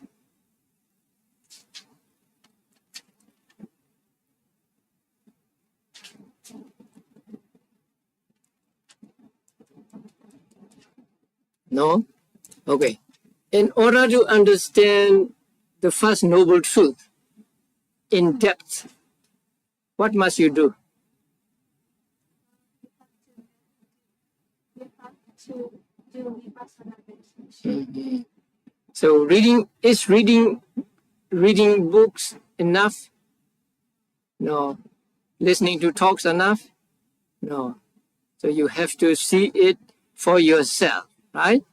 So in order to see it for yourself, you have to practice, because this kind of understanding cannot be borrowed from any other person. I cannot transfer it to you, and you cannot transfer it to me. You have to do your own, you have to make your own effort, and I have to make my own effort. So that is one aspect of Buddha's teachings. Buddha's teachings actually cannot be transferred to another person. I cannot give my samadhi to you, right? You cannot give your samadhi to me. What I can do is give you instructions how to get samadhi, right? Because samadhi is in your mind, and I cannot enter in your mind and then make samadhi there. So in Buddha's teachings, we have to rely on ourselves for understanding, for the true understanding of, say here, the noble truth of suffering. And the noble truth of suffering can be understood only when we practice vipassana meditation. We may think that we understand noble truth by reading books and listening to talks, but still our understanding is not enough, or not deep enough. So we have to understand it deeply, so that even what are called pleasures in the world, we understand them as dukkha or suffering. And also when we understand this, we can easily accept the Buddha's teaching that all 5 aggregates of clinging are suffering. And when we understand this, we will not accuse Buddha of being a pessimist. You know the word pessimist? So many people say that Buddha was pessimistic, right? Buddha's teachings are pessimistic because they say we don't like Buddhists because you always talk about dukkha, right? But what we are saying is not just what is bad in the world, I mean in life, it is a fact. So what Buddha said was the fact, not just one part of the fact. And Buddha did not stop at saying there is dukkha. Buddha also said that there is a cause of this dukkha, and there is the cessation of this dukkha, and there is a way that will lead you to the cessation of dukkha, right? So how can we accuse Buddha of being a pessimist? A pessimist is, oh, it is dukkha, and then you cannot do anything, right? You have to just surrender to dukkha and do nothing. But Buddha did not say that. Buddha did not stop there. First, he told us that, oh, life is suffering. Life is suffering because it is suffering. It is a fact. It is a reality. And then he didn't stop there, but he said, and that suffering has a cause. And I have discovered that cause. And then that suffering can be made to end. That suffering will come to cessation. And here is how, what to do to end that suffering. Okay, now, in order to understand the Four Noble Truths, you have to understand a simile of a doctor. A doctor first diagnoses a patient, right? So he examines the patient, and then he says, you have this disease. And then he will tell him, I know what causes this disease. Then the patient wants to know, can my disease be cured? Buddha said, yes, it can be cured. It can come to cessation. Then he will ask, the patient will ask, what medicine should I take? Then the doctor will give him medicine. In the same way, Buddha gave us the Four Noble Truths. So if you understand that simile, you understand the Four Noble Truths. Okay.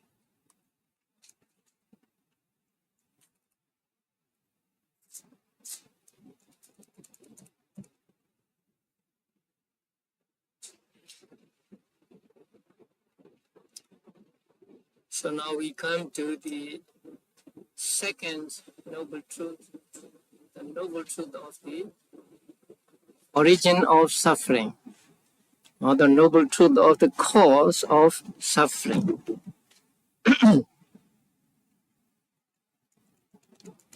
So Buddha did not discover that everything in the world is suffering, but he also discovered the cause of this suffering. Now, it is important for all beings to get rid of suffering. We don't like suffering, and we always want to get free from suffering. But when we want to get free from suffering, we must know what causes this suffering. Suffering is already here, and we cannot just crush it. So if we want to get free from suffering, we must know what causes this suffering. Until we know the cause of suffering, we will not get free from suffering. We will not get anything to get free from suffering. Like a disease, right? A person has a disease, and if the doctor doesn't know what causes this disease, he cannot cure it. Only curing the symptoms is not the real answer. So you must deal with or treat the cause of that disease. So in the same way, now we have this disease of suffering. Then we want to get rid of this disease. Then what must we do? We must first find out what causes this disease. And when that cause is found and destroyed, then the disease will disappear.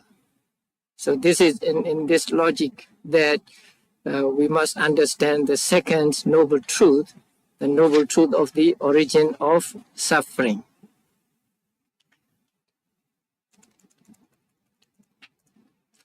It is said that Buddhas always always get to the cause and not to the effect. Something like, say there is a mango tree. There are mango fruits now. Since they are already fruits and on the trees, we cannot destroy them. Let us say we don't want the mango fruits, but now they are on the tree, and we cannot do anything about this. But if we do not want the fruits in the future, we can do something. Say we can put chemicals in the roots and so on, so that the tree loses its ability to produce fruits, right? So in that way we can do. So that means we can act on the cause, not on the effect, because effect is already here, and we cannot do anything about it. But we can do something about the cause of this effect. So when the cause is treated, when the cause is removed, then the effect is also removed. So it is very important that we know the cause of this suffering.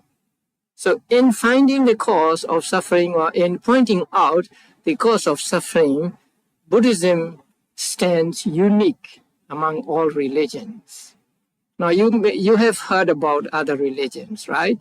So they may point out to creation of the God or the Brahma as a cause for everything in the world, right?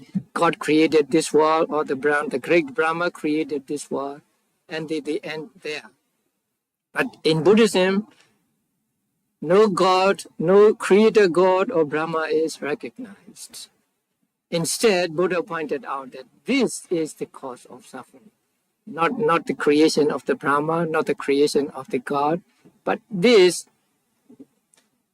craving. This is the cause of suffering. So if we want to get rid of suffering, if we want to destroy suffering, we must destroy the cause of that suffering. And Buddha said, I have discovered that cause of suffering. And that cause of suffering is stated as tanha in Pali. And tanha is translated as craving. You crave for something. You long for something. But the word tanha, the literal meaning of the word tanha is thirst. Thirst for sensual objects, thirst for sensual pleasures, and that thirst is called tanha in Pali. But nowadays, this word is translated as craving. So Buddha pointed out that the cause of this suffering is tanha, or craving, or attachment.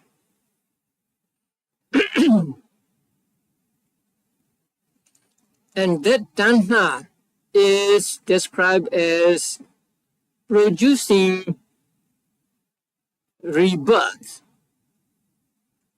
Now you may turn to paragraph 61. So you see there, how is it said there? Producing rebirth or something. Pono bhava, pono bhavika.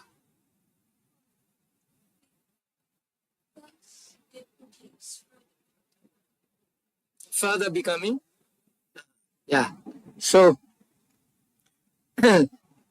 this thirst or tanha or craving produces rebirth. So whatever rebirth we had is the result of this tanha. Now we had tanha in the past lives, and that tanha produces rebirth here, say we as human beings. So we are born as human beings because we had tanha in the past. And we still have tanha in this life here. So this tanha will produce or create new rebirth in the future. So in this way, it goes on like a chain reaction. tanha here producing tanha, the rebirth there, and the tanha there producing rebirth in yet another existence, and so on. So this tanha has the ability to produce rebirth. So whatever rebirth we had is actually the result of that tanha in the past. So this tanha has the power or ability to produce rebirth.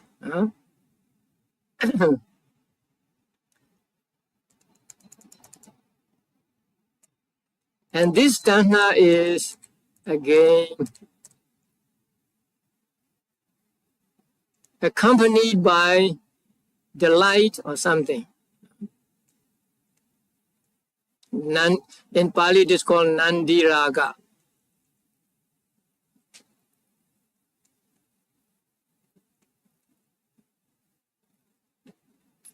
That means that the delight and attachment is the same as craving. And then the last one is, how is it translated there?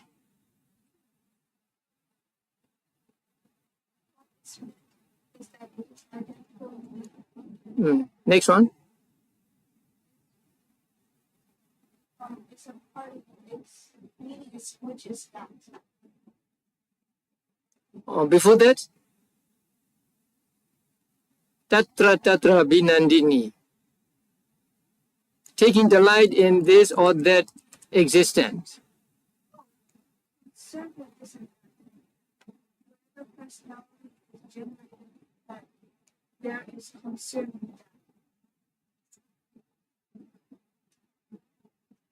that. Okay, that means this tanha, wherever a person is reborn, the first active moment in that life is accompanied by tanha. Even if you are born in hell, you will be attached to that life because of that tanha. So this tanha is take delights in here and there. That means in this life and that life. Where in whatever life you are reborn, even as a small insect, the first moment, the first active moment in that life is accompanied by that attachment to that life. That is why we say life is precious to every being or something like that. So even though a person may be a cripple, he is attached to his life, right? He doesn't want to die. So wherever a person is reborn, this tanha arises as the first active conscious moment in that life, and that is attachment to that life.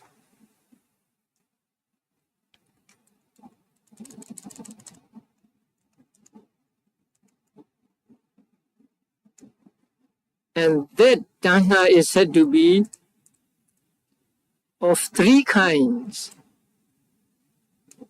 Now, I want you to understand these three correctly, because sometimes the translations are, just the translation of the word is misleading.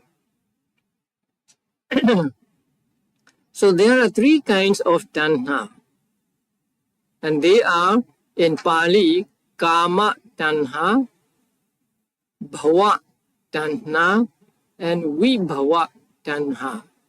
I think you can find that in Visuddhimagga there, 61. After what are they? Kama tanha. That's for sense desire or something. It is said that I will talk about them later, right? And does he give the chapter number and paragraph number where you can find the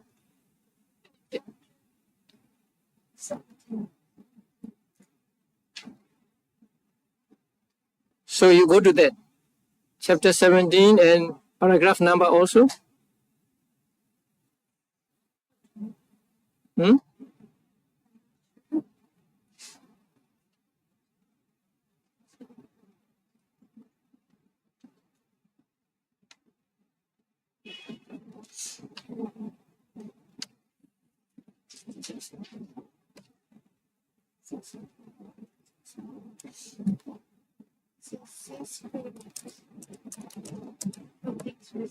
Hmm?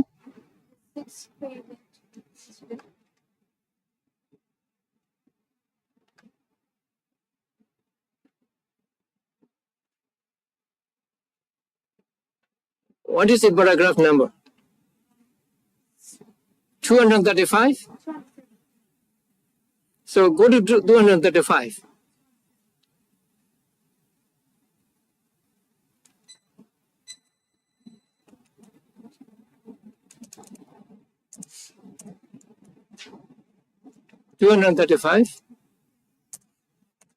What do you find there? Of sense desire, enjoyment of visible data as object that's come into the focus of the mind. It is called craving for sense desire. So there are three kinds of tanha. Kama tanha, bhava tanha, and vibhava tanha. First, it says there are 6 kinds of tanhas. That is, tanha for visible objects, tanha for sounds, tanha for smells, taste, touch, and dhammas. So there are 6 kinds of tanhas. Each one of those tanhas can be of 3 kinds also. So they are kama tanha, bhava tanha, and vibhava tanha. So how is kama tanha translated there?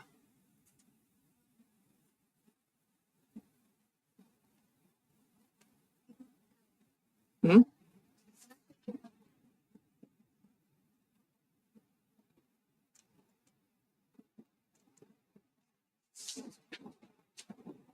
$235.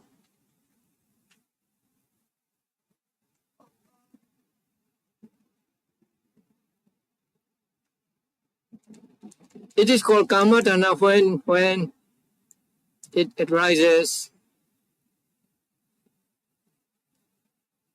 being delighted with something like that. Craving for becoming. That is the second one. The first one, craving for sensual. No, the first one. Sensual, craving for sensual desires. Hmm?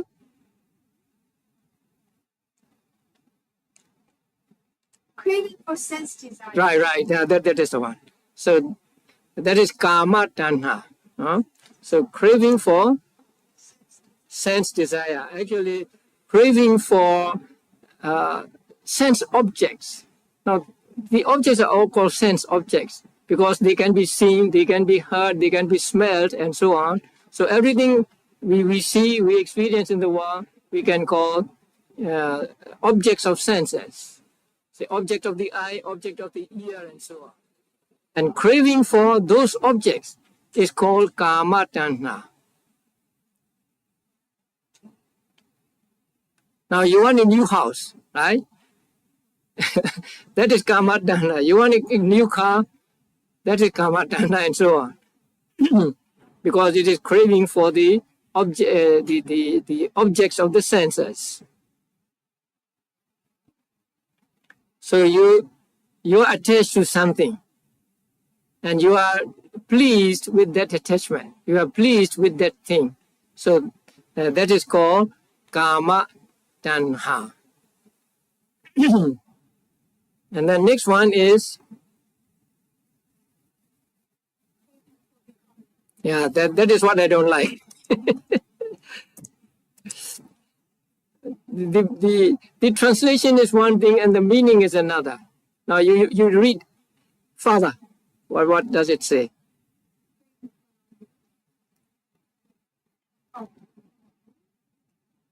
when visible data given in terms of sense desire, the enjoyment of visible data is object and is technical is compared.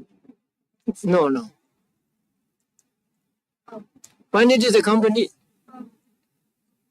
But when that some visible data encounters along the eternity view that assumes that same object to be lasting and eternal is called craving for becoming. right? So it is we accompanying the eternity view that is called craving for becoming. Okay, so bhava tanha. Now, there are two words, bhava and tanha. Now here, bhava does not mean existence. Bhava here implies something, the view that things are permanent. That is why the same tanha accompanied by this view that things are permanent is called bhava tanha. It is not craving for existence, because craving for existence can be kama tanha. Existence is also the object of sense. But that kama tanha, when it is accompanied by this wrong view that beings are permanent, that things are permanent, then it is called bhava tanha. So bhava tanha does not mean craving for existence, but craving accompanied by a wrong view that assumes everything to be permanent.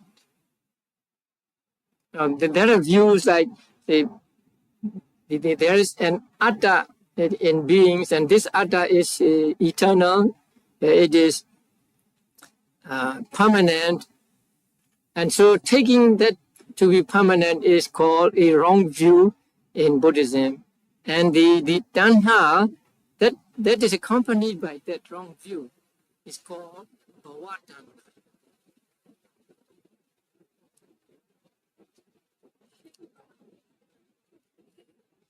That assumes that all things are permanent, something like that.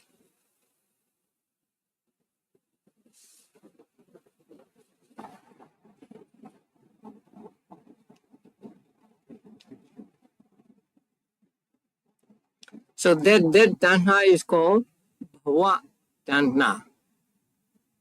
The next one. Craving for non-becoming. Okay, that is more frightening. Craving.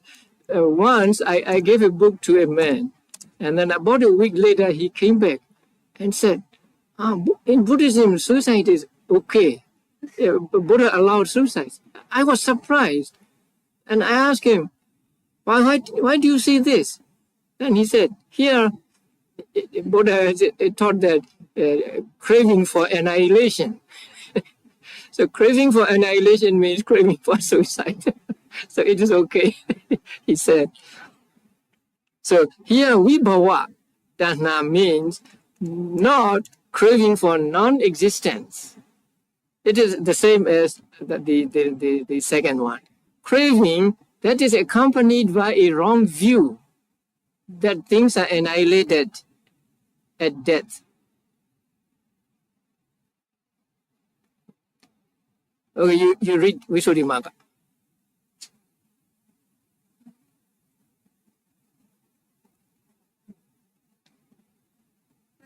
First, along with annihilation, that assumes that the same object to break up and be destroyed is called craving for non-becoming.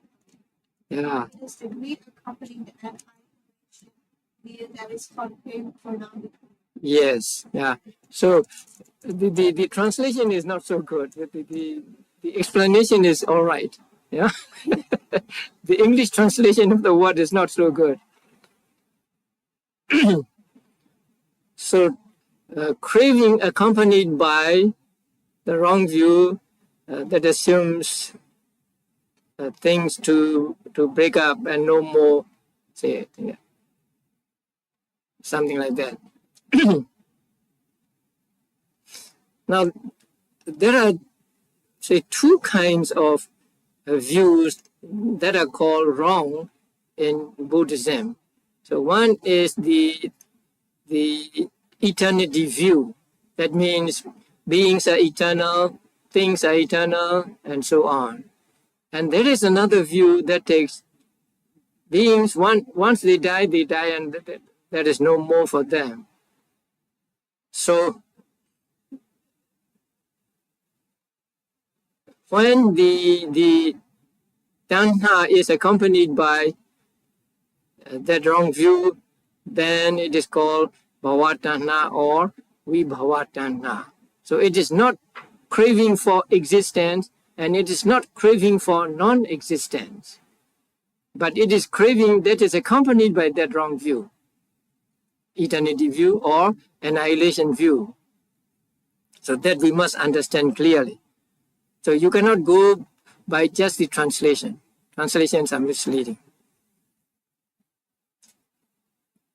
So there are three kinds of tanha now: kama tanha, bhava tanha, vibhava tanha. Whatever tanha it is, it will always produce rebirth. So that is why it is called rebirth producing. Now actually, it is not only tanha, but along with tanha, we have to understand ignorance and karma. So these three arise together and actually produce new life, a new existence. When we say here tanha, actually this tanha is accompanied by the volition cetana and all cetana or karma, and also accompanied by avijja or ignorance. Now ignorance is like blindfolding a man. Say there are three men and they caught one man, and then one of the men blindfolds the man, and the second man turns this man towards a precipice, say at the edge of a mountain, and a big hole there, right? As a mountain. So, and then the third man pushes him down. So something like that. So when a person is said to be reborn in another existence, avijja, ignorance, makes him not see the things as they really are. And then tanha makes him attached to the life, and then karma pushes him down, and then he is reborn in the next life. So when there is a next life or rebirth, these three mental factors are working together actually. Not just tanha, not just karma, not just ignorance. So these three are like a party of three. So one blindfolds the man, the other turns him to the precipice, and then the last one pushes him down. So in the same way, avijja makes us not see the faults of the life. That is why we are attached to things. Then this attachment to life makes a person who is dying to incline towards the next life, and then cetana or karma comes and pushes him to the next life.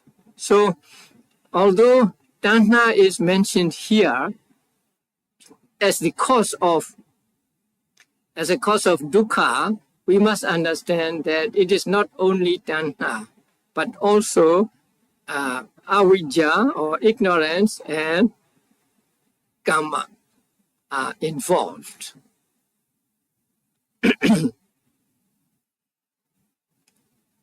Tanha is mentioned here because it is prominent, it is evident, and so what is evident is mentioned here as the cause.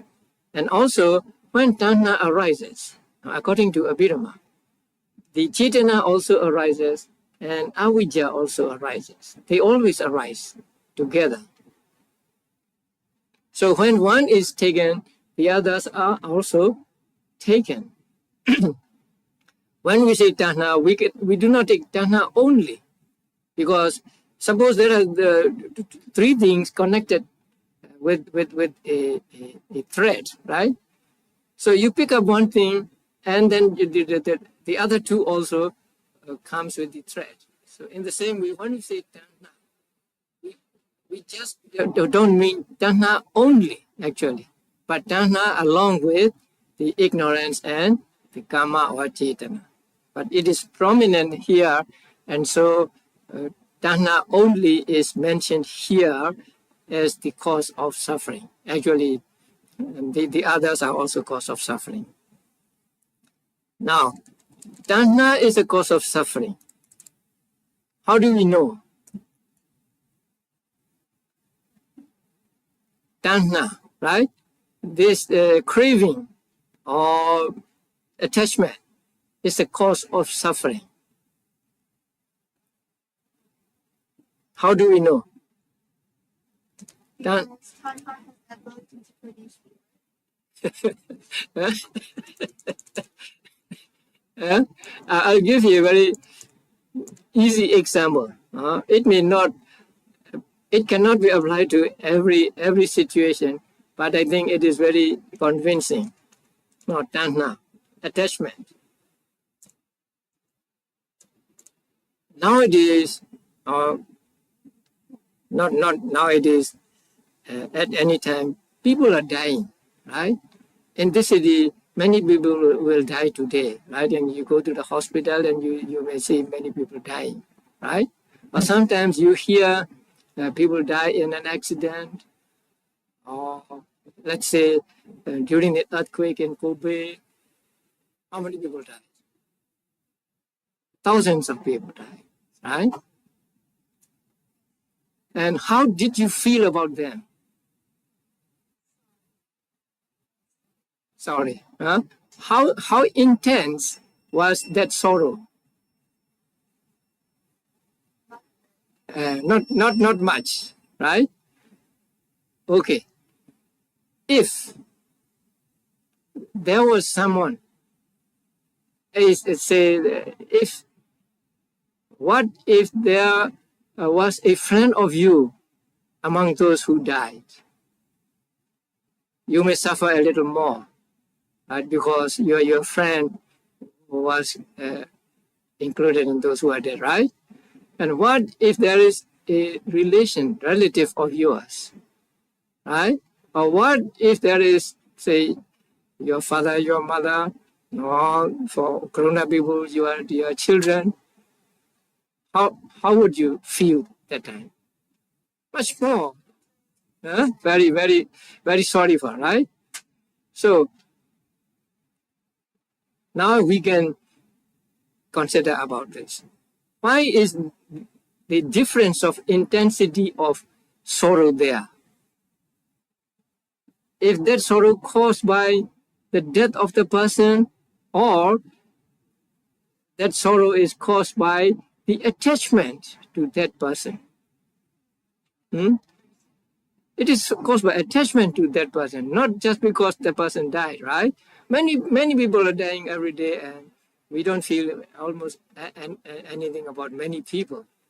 But if the person who dies is a friend of ours, or relative of ours, or someone whom we love dearly, we suffer more, right? So if our sorrow is caused by a death of a person, then we must have the same intensity of sorrow whenever a person dies, right?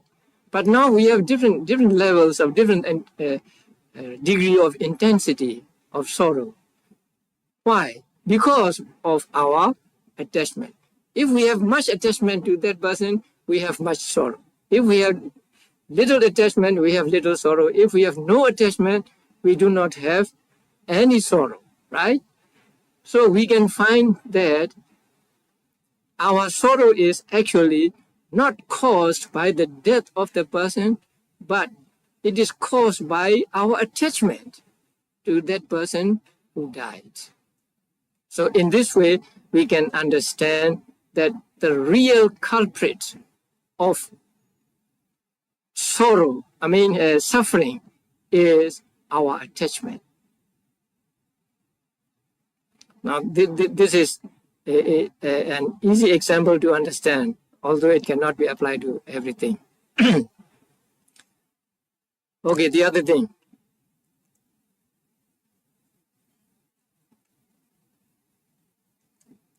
Suppose there is a boy and a girl. They are boyfriends and girlfriends. And the boy gives a present to the girl. Let us say a ring, right? Or something. And then on her birthday, her parents give her another present. Among these two presents, which will cause more attachment to the girl? Huh? A present given by the one you love dearly, and a present given by a friend, an ordinary friend, even though the present may be this of the same kind, which present means more to you? The one given by the person whom you dearly love, right? So your attachment there, and suppose that present is lost, and you have sorrow. The loss of which will cause you more sorrow. The loss of one that is given by a dearly loved person, or the loss of one that is given by an ordinary person. Yeah, right. Huh? So here also, the cause of your sorrow, the intensity of the cause of your sorrow is not the loss of the thing, but the attachment you have for that thing. So in this way also, attachment is the cause of suffering, and not actually the loss of the thing.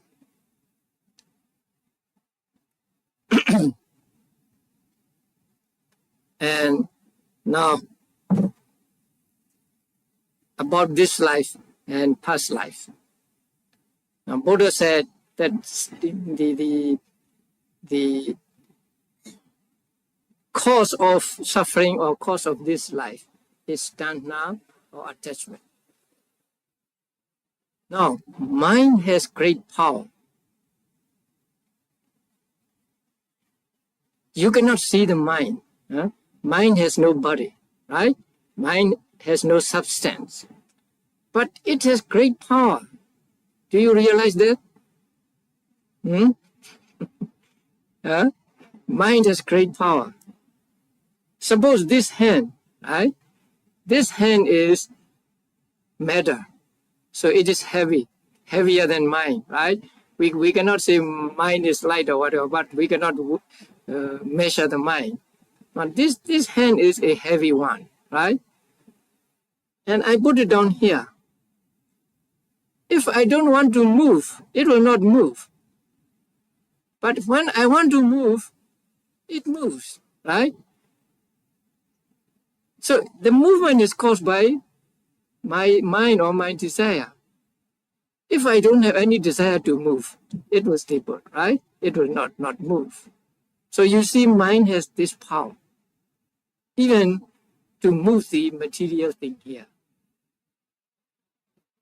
In the same way, mind, the mental state in our mind, the karma, has power to produce results. Now, today you offer us food.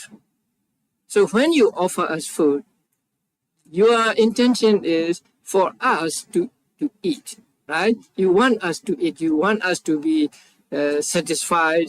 You want us to, let's say, enjoy the food. That is your cetana, right? So that cetana has power to give results. So when it gives results, the results will come to you because it is your cetana. So you get the same results. That you will get abundance of food and so on in this life or in future lives. right? So that mental state has a power to produce. Suppose a person is in the habit of killing living beings. So killing living being means he wants that being to live a short life. He wants to cut off his life, right? So he has the desire for the, let's say, animal. He has the desire for the animal to live a short life. So his desire or the volition at that time gives result. Since his wish is for the life to be short, the result produced is a short life. But unfortunately, this result comes back to him and not to other person, because it is his chetana or his karma. So that is why it is said that people who kill living beings, when they are reborn as human beings, live a short life. So karma, the mental state, has this power. Although we cannot see the karma, right? Buddha could see the karma clearly. We cannot see. Although we cannot see the karma, we can guess in this way that karma has a great power. So whatever we do, there is the chetana or volition in our mind, and this chetana can produce results. And when it produces results, the results are mostly of the same kind. Say you want the other being to have a short life, and then the result is you will have a short life. You want the other person to live long, and the result is you will live long, and so on. So this mind has this great power to produce results. So we are always attached to our lives. We don't want to die, right? We want to live as long as we can. If we can, we want to live forever. So there is attachment. And also we have attachment to be reborn as a celestial being, to be reborn in the world of devas and so on. And so those mental states produce results. So we can understand, although we do not see them clearly like on a screen, we can understand that this life is actually the result of my karma in the past, my attachment to life in the past. So in this way, we can understand the second noble truth. This life is dukkha, and the cause of this life, dukkha, is the attachment in the previous lives. So in this way, we can understand the second noble truth.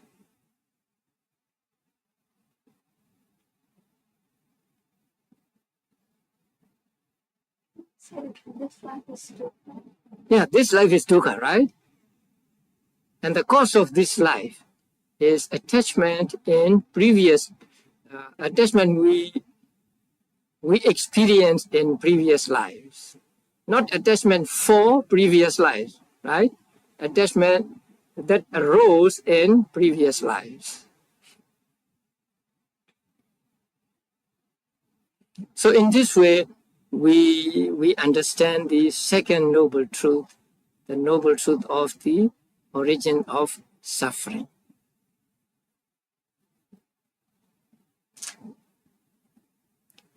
During the practice of vipassana, sometimes there may be moments of understanding in this way, especially during the stage of seeing the causes. Paccaya, it is called paccaya parigraha, comprehension of the causes. But you need to have some knowledge of the books to understand that.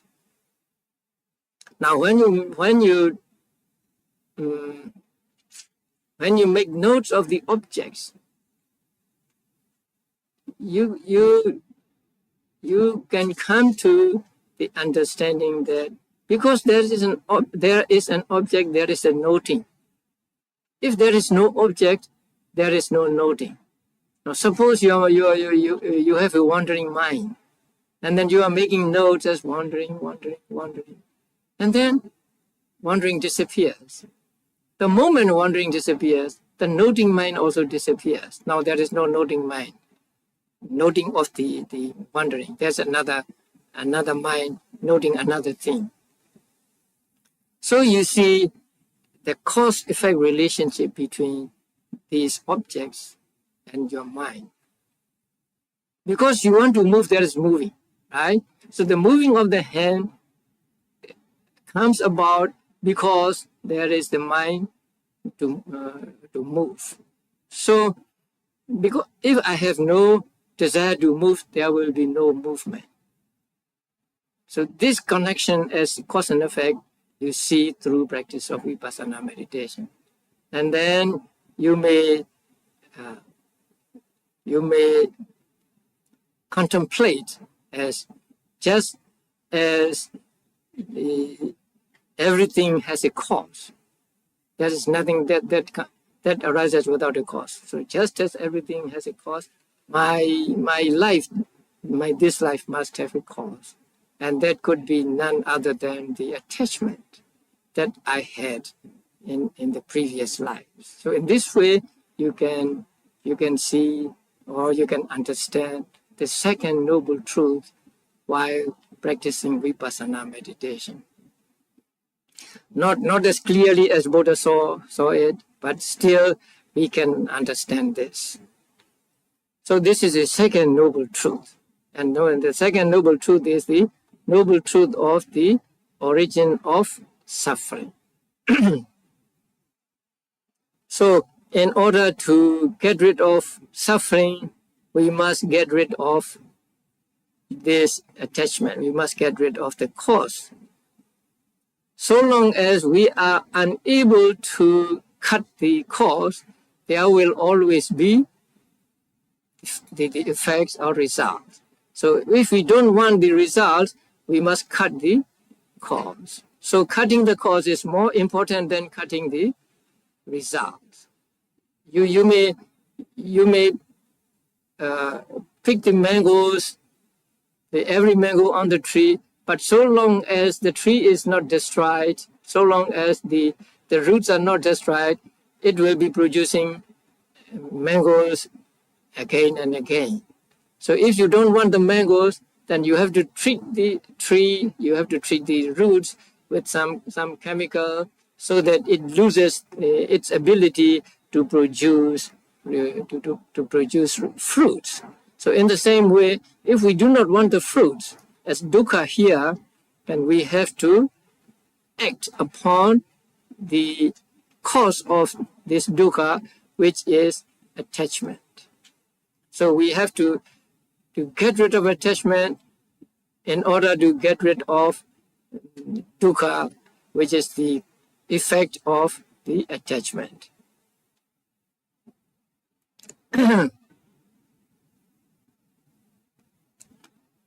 So this second dukkha, declaration of this second dukkha is like a physician telling his patient that your disease is caused by something. Or say, I have found the cause of your disease.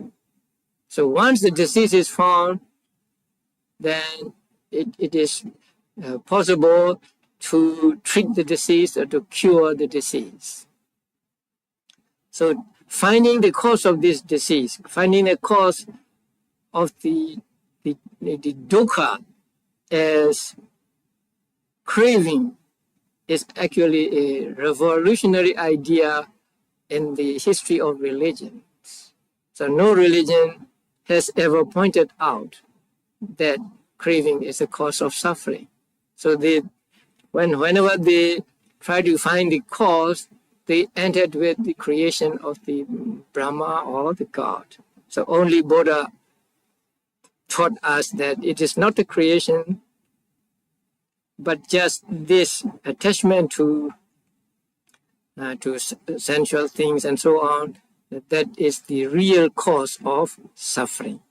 So once the cause of suffering is known, then we can go about doing something so that we can get rid of suffering. So getting rid of suffering really means getting rid of cause of suffering, right? Not getting rid of suffering itself, actually getting rid of suffering. So once the cause is removed, then the effect is also removed.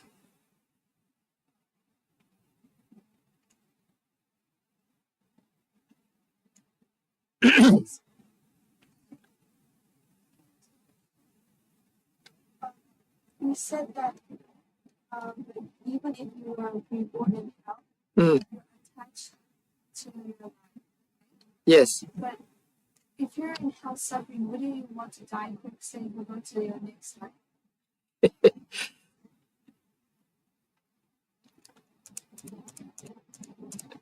Since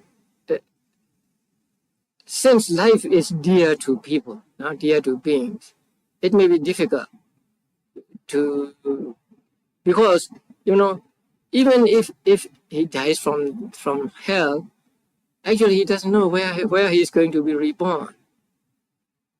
He may be reborn in hell again, or even a worse hell. So there is always this uncertainty where a person will be reborn. It may be something logical to think that since this life is a mess of suffering, he wants to end this life to get rid of suffering, right? But what about the next thing, the next life? Will it be a heavenly life or what? Mostly those who commit suicide may not be reborn in blissful states, because they have what you call anguish or sorrow at the moment of death. So it is not sure that even though they can get out of this life, the next life may be even worse. Also, you said this life is different because of this life of attachment arose to the past life. Attachment arose towards what? What were you attached in your past life to? I don't know. I don't get this. No, attachment to life in general, right? Not attachment to the past life, right? If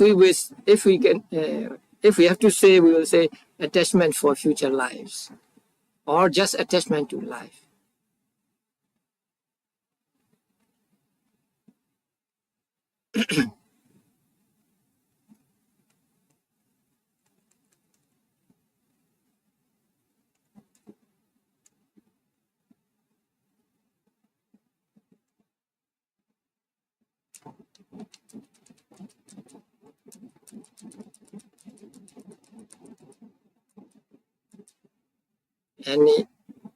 Any more questions? I know.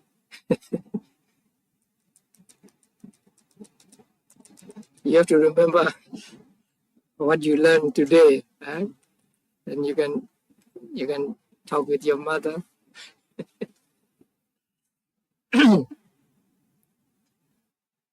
So today we finished two noble truths: the noble truth of suffering and the noble truth of the origin of suffering.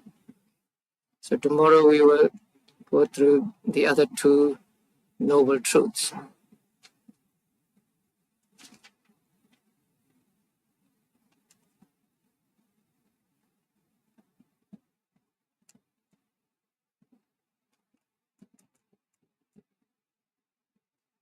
You said that the Buddha became enlightened when he realized the Four Noble Truths, but he understood it, like he really understood. So if an ordinary person, like through meditation and everything, realizes the Four Noble Truths, like really realizes it, then that person becomes enlightened. Yeah. So only when a person realizes the Four Noble Truths does he become enlightened. Sometimes enlightenment is